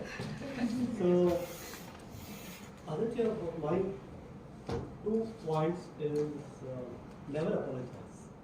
Came here and said my body language is not going to be good. But your body language, I thought, was great. I thought the way you saw his hand movements, fantastic. As Siri said, you rightly said, I think your body language was very good. Your vocal clarity was very good. I like that the phrase vocal clarity, because it was.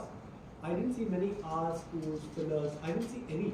Maybe the timer or the after may correct me. But my takeaway was that moment where you said that I got a call from the ICU. I think all of us were hooked. I think you had all of us there.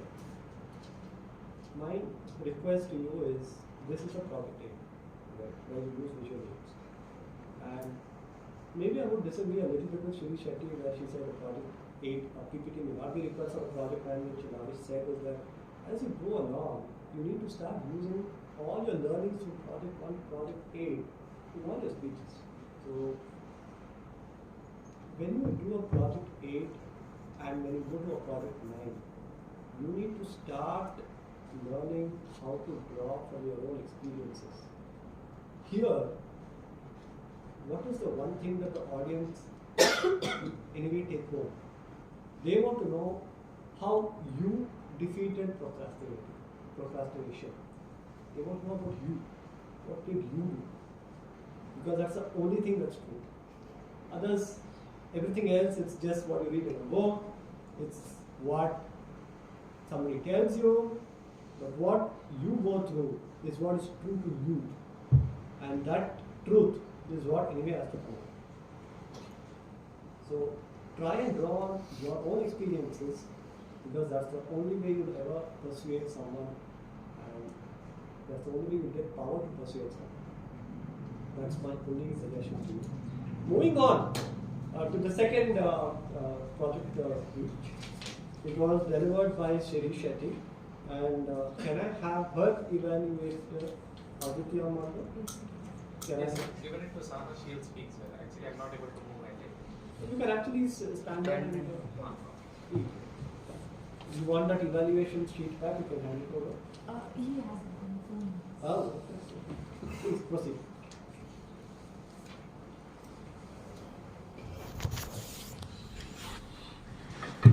So, thank you so much. Well, Siri Shetty, the name I've always looked up to, the human I've always looked up to.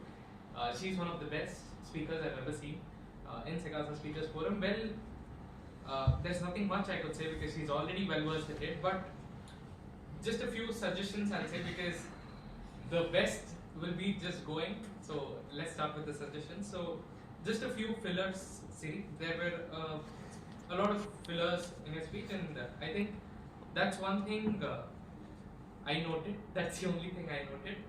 And one more thing is I think it's good to use words according to the target audience because it's difficult for the target audience to understand what you're saying. Because yes, if okay, I won't praise myself, but yes, I could understand her speech. But what about the other people? That is what that matters, because keeping all the target audience in mind is what will enhance your speech and enhance your impact on the audience.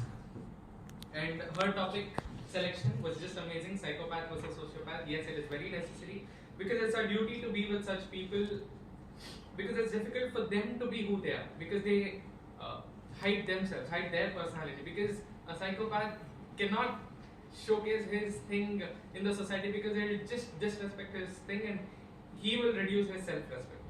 So she portrayed it very well, and she clearly explained what and how psychopaths behave and how they're easily caught by their behavior, what are the behavior aspects they portray. So everything was explained very well.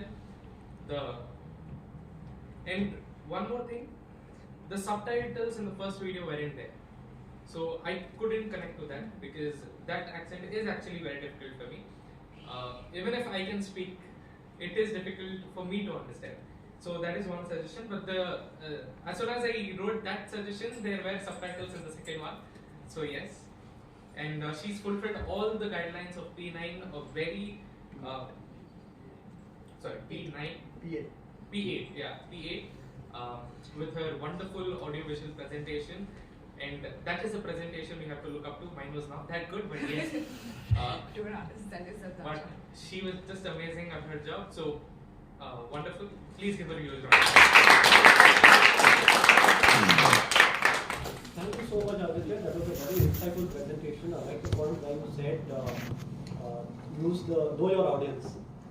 So that is very important.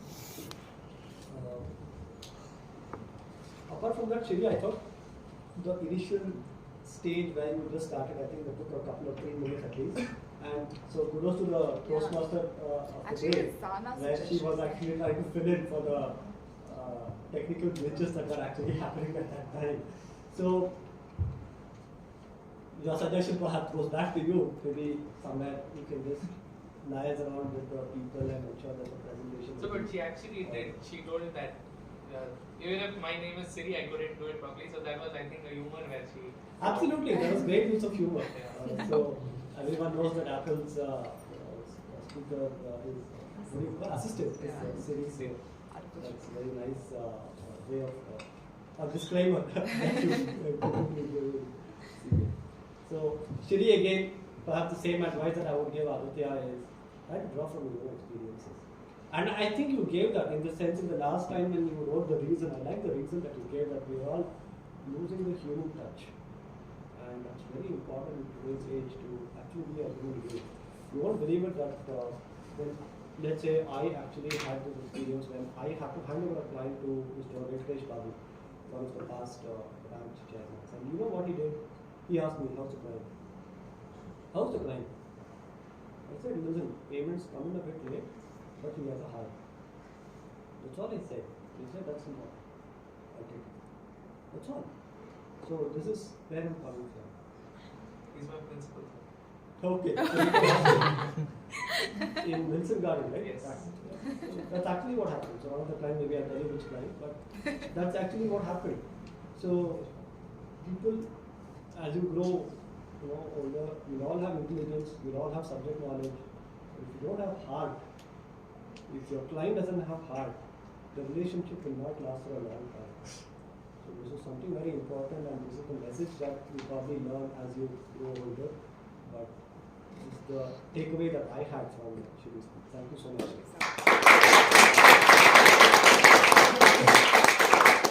The third speaker of the day was Lavish Singhi.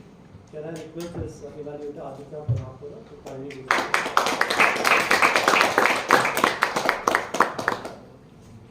So you can guess, I have only few points for evaluation. So you can really guess that how well he spoke.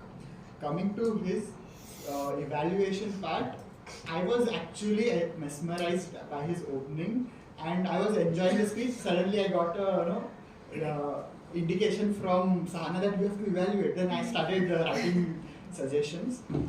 I felt your opening was very well drafted as well as very well presented. You had humor. I feel, considering myself, I have been struggling to crack one draft wherein there are a lot of humor, but I have not got that draft. Kudos to you. You have really started really well, and the thing that you bring out when you present is novelty. You always come up with some interesting ideas. Last time when I saw your speech was on Reliance, and this is completely different topic that you have taken. Taking examples of people in the crowd is something which I appreciate, because that shows your spontaneity. You are spontaneous on the stage and you are always, on the toes. You divided the topic between resident, RNOR, NR. That is really unique way of presenting or explaining the topic to the audience. And also you talked about this in a similar way. You spoke about interest, dopamine, memory, fan, seeds, chewing gum. I feel that's a very innovative way of articulating your thoughts. Coming to the suggestion part, maybe Philavar Counter would point out, but I feel so was used multiple times. I felt your speed was a little fast. You can reduce your speed, because I was enjoying your speech and wanted to know more and more about what you're going to speak on, how our brain functions. You conducted one activity which is very good. I feel the other activity was not conducted. I don't know if I missed out it, or there was some words also arranged. Maybe I don't know. But I also felt that it didn't add value to the speech, or maybe you could have more related to that activity with your topic, or something else you could have done. Ending part, again you came up with some humor thing, but it was a little bit short. I feel you could have utilized your time more. I think you have used 5 minutes 15 seconds. So your time allotment was 7 minutes. You can take more time to elaborate, make a good conclusion. That thing you can improve. When you pronounced quote as quite, I think you can improve that. I have heard this same pronunciation in your previous speech as well. That's it from my side. I feel you have qualified for the last speech of your journey. All the best for the speech, and over to the video. Thank you so much, Aditya, for such a wonderful evaluation. Navish in particular, I found a few small grammatical errors. Maybe the grammarian will take it up in detail. For example, when we are talking about memory, you said, I wish to state you. You just say, I wish to tell you, or you just say, I told you. So that's one thing. Second thing is you say, more higher marks, not required. You just say higher marks. Because higher is already the sometimes second. Then again you say, I said you. You just say, I told you. You don't never use the word said with you. So those are a few grammatical errors that I found. Apart from that, I agree with Aditya that I thought you speak generally very fast. Just try to slow it down a little bit and focus on the 4 points that will really add great value to your speech. This is the Project 9 speech. This is Persuade with Power. Okay? It helps if you address formally. It helps if you prepare a little bit more with mentors. It just helps. And because they give you their 2 bits on how you can improve your speech. You're a good speaker, you've got good stage presence, you've got good body language, and you have a very nice PPT there. I like the way you make people remember your phone number.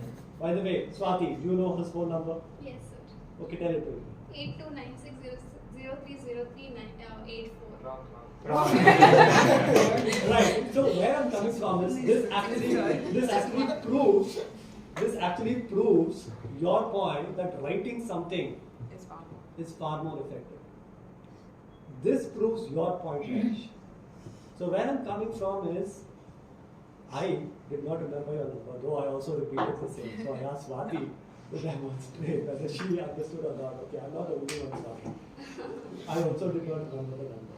So where I'm coming from is this proves your point, and perhaps this is an illustration to all of us, including me, because after CA you're still a student, that maybe writing something is perhaps more effective in remembering something when you sit on the D-Day for the exams. So again, when you're talking about interest, atomic habits, talk about what happened to you. I like that. I don't know why. Same thing what I told Aditya. Talk about what happened to you. So this is it from me. All the very best for your project 10. Thank you. We now go to the evaluator of the fourth speech. The fourth speech was given by Aditya Puna today. Can I request Sahana Lokesh to give your evaluation? So yeah, Aditya collaborators. As I stated, the guidelines is about making a difference to audience. So make them think of something and bring in some action from the audience. So you started with dropping a pin to ISKCON temple. I think that all the audience could relate to it. And when you mentioned, yeah, it's near the Orion Mall. So yeah, that was a nice way of opening, bringing a humor to the speech. And your topic, basically, I didn't able to get what was the topic was about. So when initially when you started, you said what are the values that we have to educate in children, that they learn and that they learn in their lives. But when you went through the speech, the body of your speech contains so many stories related to Krishna. Maybe Krishna's way of friendship that he handles, the team building, then visualization, and again sexual harassment. So I didn't properly get to know what was your topic about and what you were telling the audience to take action on. So but at last, while I analyzed your speech, I thought these are the values that we have to inculcate in children so they become a good citizen in future. So this is what I thought, but I don't know what audience think about this, because as the speech main guidelines was to make audience understand about your speech. So I felt there was a abrupt in your speech. And adding multiple stories was not required is what I feel, because it would be too much for the audience to digest. And then you mentioned the book The Secret. I think everyone has to read that book. That's one of the most suggestions that I've ever got about the book. There were a few grammatical errors. I think the grammarian would point out on that. Coming to body gestures and vocal variety, I think you could have used the middle stage as you were taking the help of the podium. And sometimes you came out of the podium, you left yourself free, but still I think this is basically lack of preparation is what I came to know, because a little bit of more preparation would have made it better. But I strongly make the point of your confidence, where you were very confident in saying what you have to say. The eye contact that you had with the audience, that's another strong point. And also when you came out of that podium, you used your body language. I think even that is the strong points that I have to highlight on. And lastly, you mentioned this, you concluded by stating that, I don't know what difference did audience made out of it, but stating these stories will make a difference in you. So it was, I would say, a diplomatic evaluation on this. Coming to the guidelines of P9, you have to make difference to the audience and not to yourself. This is one. But also what you love, you have to do. So that's one point you should also keep in mind. So this was a diplomatic evaluation, I guess. I think, yeah, one more point I have to highlight is on the usage of the Sanskrit, and you translated it into English. That is one of the strongest points that these speakers should have. So whatever the regional languages he uses, I think a translation should be done. That was very well done. I think that's it with my evaluation. You are qualified for P10 because I have seen your previous speeches, and one of the most best speeches that I've ever heard from you. A little bit of practice would have made still more better with P9. So a big, huge round of applause for that. Thank you, Sahana. I agree with all that you have said about Aditya's speech. More preparation. There's no substitute for this. Thank you. With this, I also like to move on to the tactic. Can I request the timer to kindly give the info?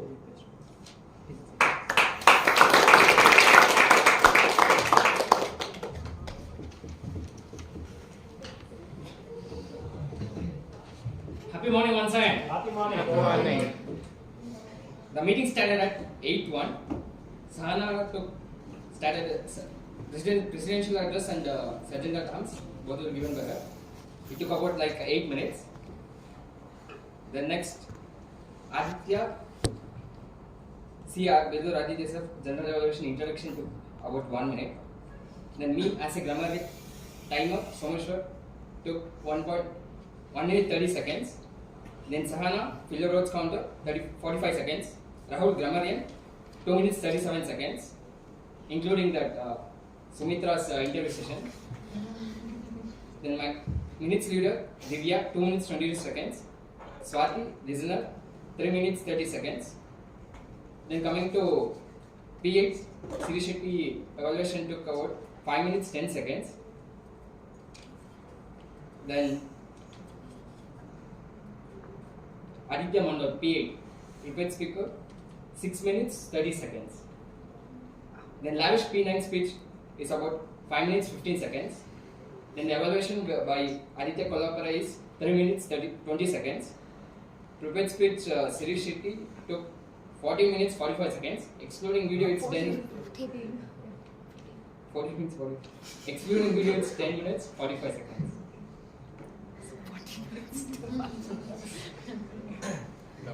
Then Aditya Mandu, evaluation is about 2 minutes 30 seconds. Then Aditya Kalapura, prepared speech is 9 minutes 10 seconds. Evaluation by Sahana is 4 minutes 36 seconds. Then butterfly session, Shivshankar to 4 minutes 5 seconds. Then the butterfly speakers, Nikhil sir rules the first one 1 minute 15 seconds. Chirag 1 minute 30 seconds. Sanjana 1 minute 58 seconds. Naman 1 minute 45 seconds. Shakti 2 minutes 10 seconds. Then current affairs by Nidhi is 4 minutes. Then master of the ceremony Sumitra took 15 minutes for about 15 minutes. Then general evaluator took 40 minutes 30 seconds and it's going 40 minutes. 40. Yeah. Thank you.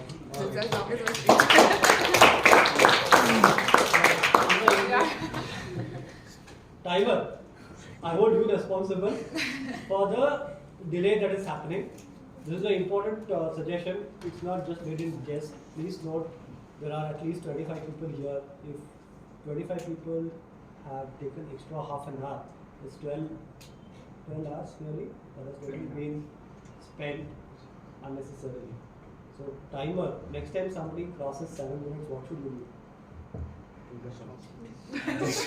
Yeah, good suggestion. Go on. Pull them from the stage. Why not? It is. That's your job. You can actually come and show that 7 minutes, stand up, come over here and tell them. Because stop is stop. Red light is red light, which is why the number 7 is also in red font. Because it means stop. Enough. You may be the best speaker in the world, but when the time is up, stop. Right? Yeah. I mean, it goes for everyone. Yeah. It goes for me as a general evaluator. But timer, next time, Sahana, please note, this has to be taken care of for everyone. We'll, in the interest of time, let's go on. Because he'll come and pull me from the stage. So, next it will be the art counter, Sahana. Yes, comes in. Parjanya, Yes. please.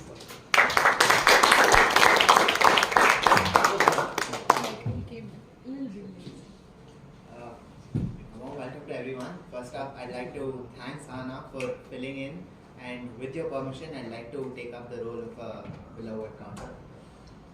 Before I get into the specifics, the one thing I noticed about this session was definitely the pauses by Sir and Aditya Kolapure. A round of applause to Sir and Aditya Kolapure. Mind-blowing pauses. And just to reiterate what filler words are. Filler words are basically the words that kind of creep in like it just did, though we don't intend them to. And in my opinion, having experienced this session, here are 4 key pointers that I'd like to shed some light on. Firstly, pauses kind of builds anticipation among the audience. It kind of creates tension and traction in the speeches. For example, Aditya Kolapare, I'm sorry, but you were absolutely mind blowing with your pauses. It created a lot of tension among the audience and kind of built anticipation about the words that you were about to say next. Pauses also gives the audience the time to process what's being told, and that is something that is required, because eventually it's the audience that needs to be, they have to understand whatever's being told by the speaker. And especially when something is being taught by the speaker, pausing also gives an opportunity for the audience to ask questions. And that is when he told about Sir Venkatesh Babu, and then he actually paused, and then Aditya Mandor just came in, and he had that time to sort of ask questions. So that is the importance of pausing that I'd like to shed some light on. Next up, pausing is way too powerful. It can get rid of all these ums, ahs, kind of, sort of, like, etc. And I feel these ums and ahs take so much of our credibility. It's like, just to drop an analogy, it's like playing a weird key in the middle of a beautiful song that is played on the piano. Another pointer, and this is, I'm sure most of us do this, and when we practice at our homes, make sure that we practice a little louder. So what happens when we practice a little louder, the fillers tend to stand out, and when we are aware of them, we can definitely get rid of them. Another pointer would be to keep the sentences as short as possible. When the sentences are long, it kind of elongates everything, and the mind takes a lot of time to process what's being told, and that is when the fillers kind of creep in. And last but not the least, due to constraints of time, I'd like to emphasize on the importance of silence. So double down on making silence one of the most important aspects of your speeches. So having said that, let me just do a deep dive on the specifics. Aditya Mando less than 5 fillers, Sumitra around 10 fillers, Lavish less than 10 fillers, Cyril 5 to 10 fillers, Aditya special mention again, pauses to his advantage, 0 fillers, Shiv Shankar more than 5 fillers, butterfly speakers totally around 15 to 20 fillers. So thank you so much everyone. This is Parjanya Sarabhani.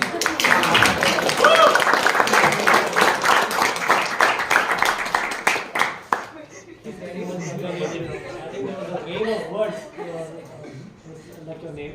We now go on to the next vote here, that is grammarian. Can I request the grammarian?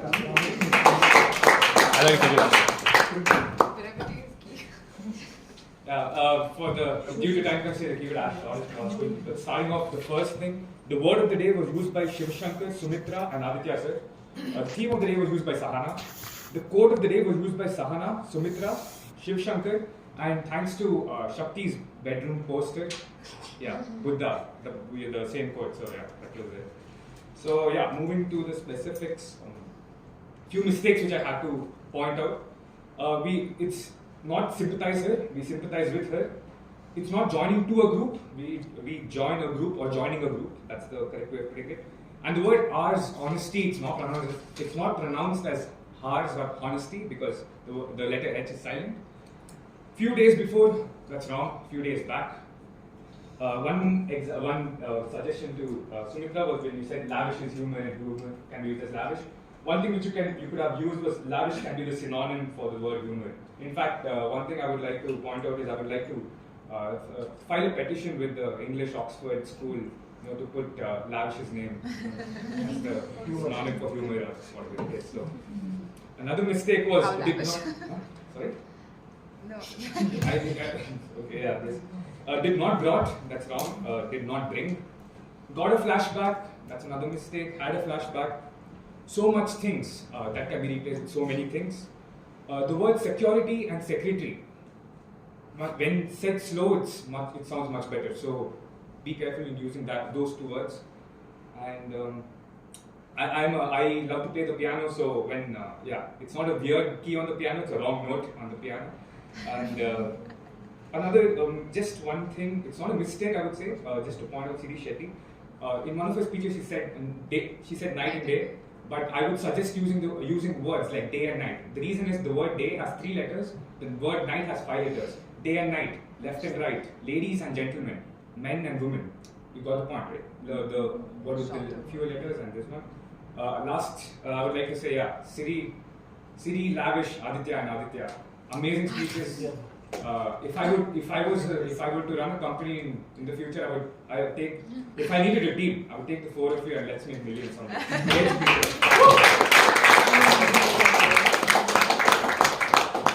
Wonderful, crisp evaluation. Thank you so much. I like the words that Siri Shetty used. Maybe with more time we have elaborated on that. But some of the words that she used, like deceitful, etc., they're very nice. I like to hear those words. And it's good for all of us to actually make a note of those words and try and use those words as well. So with that, we finished the grammarian report and the Toastmaster point, a man is but the product of his thoughts, what he thinks, and there are some commas that has to be mentioned. Let us look at that going forward. What he thinks he becomes. So you can add the S as well in the future. So again, like I've already told, she's done a fantastic job. Again, she deserves.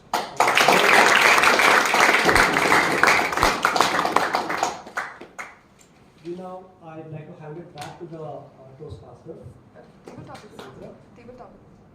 The table topic master, sorry, I missed it, so that's on me. The table topic master, I thought, had a beautiful session. He introduced us back to the 4 cups and back to the childhood. And it was, how much time did the table topic session take?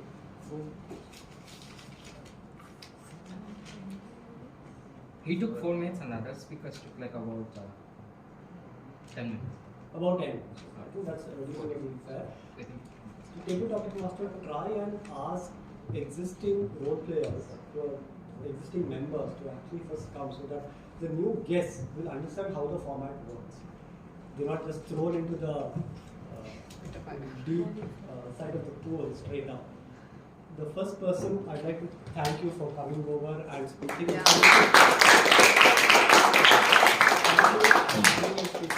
Very encouraging, and you can come here, speak in any language you want. Most of us understand all languages because this is Bangalore. So feel free to be yourself. That's what Toastmasters is about. That's what SICASA Speakers is about. Learn to be the best version of yourself. With that, thank you for the table topic master for a wonderful session. And I'd now like to hand it back to the Toastmaster. Thank you, sir, for providing us the areas of improvement. We will surely do it. Now, let me hand over the stage to the President for closing remarks. So, let us welcome President Sahana Lokesh. So, without any delay, I think we'll just hop into the voting part. Please log into www.slido.com. www.slido.com.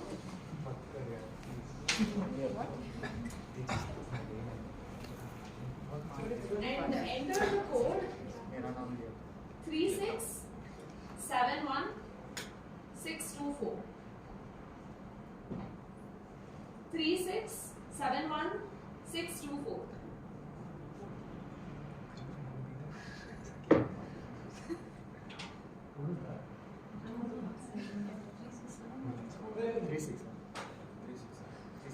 So 3671624.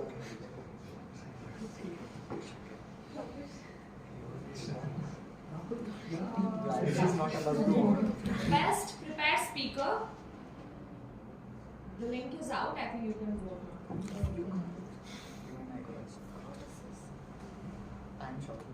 Same expression. So speakers who have exceeded the time limit, their names are taken out from the. What? It was only 7 minutes more. Oh my God. Mine only 2 minutes more. Yeah, another speech though.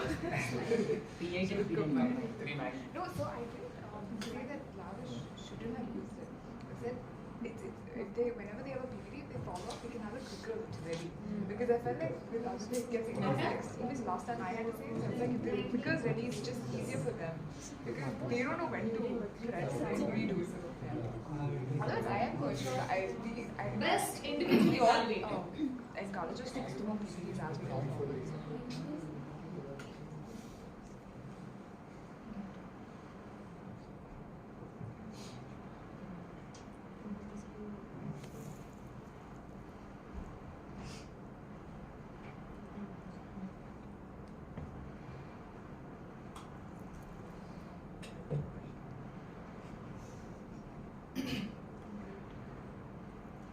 Best role player.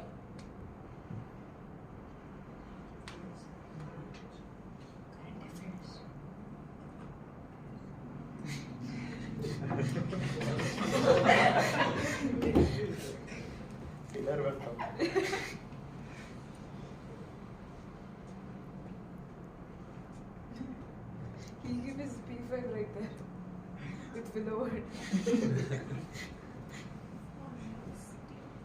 Now go back and enter another code 403926. 403926.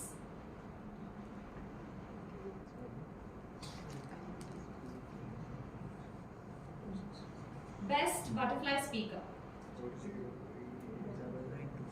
403926.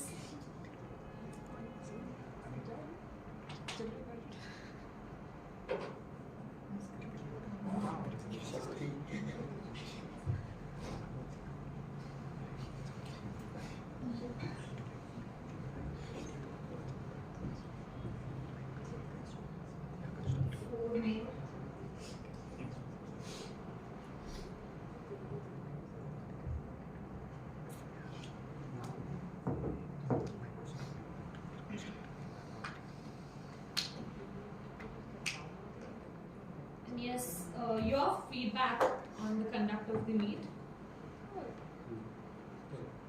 It's really No option to type. What if it's no dark?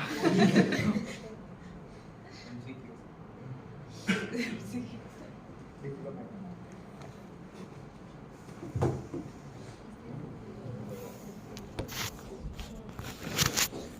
Thank you everyone for your wonderful response. Round of applause. And yeah, firstly I have to thank G, Aditya Sir for accepting our invitation and coming to me. We have a small token of gratitude. Thank you so much for coming. Sir. Thank you.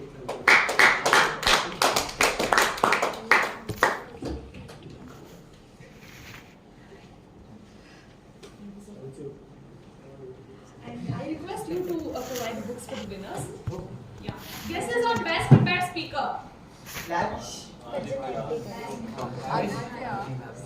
It's Aditya Mandor. You see, someone.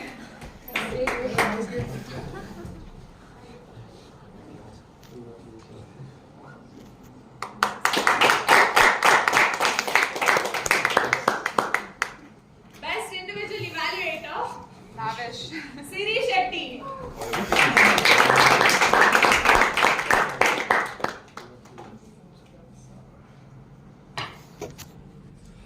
Best role player. Sumitra Rajpurohit.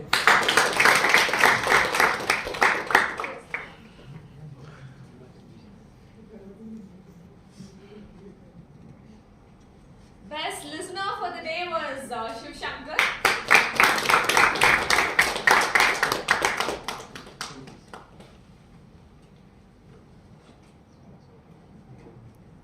So guesses on best butterfly speaker. Nikhil. It was Shakti.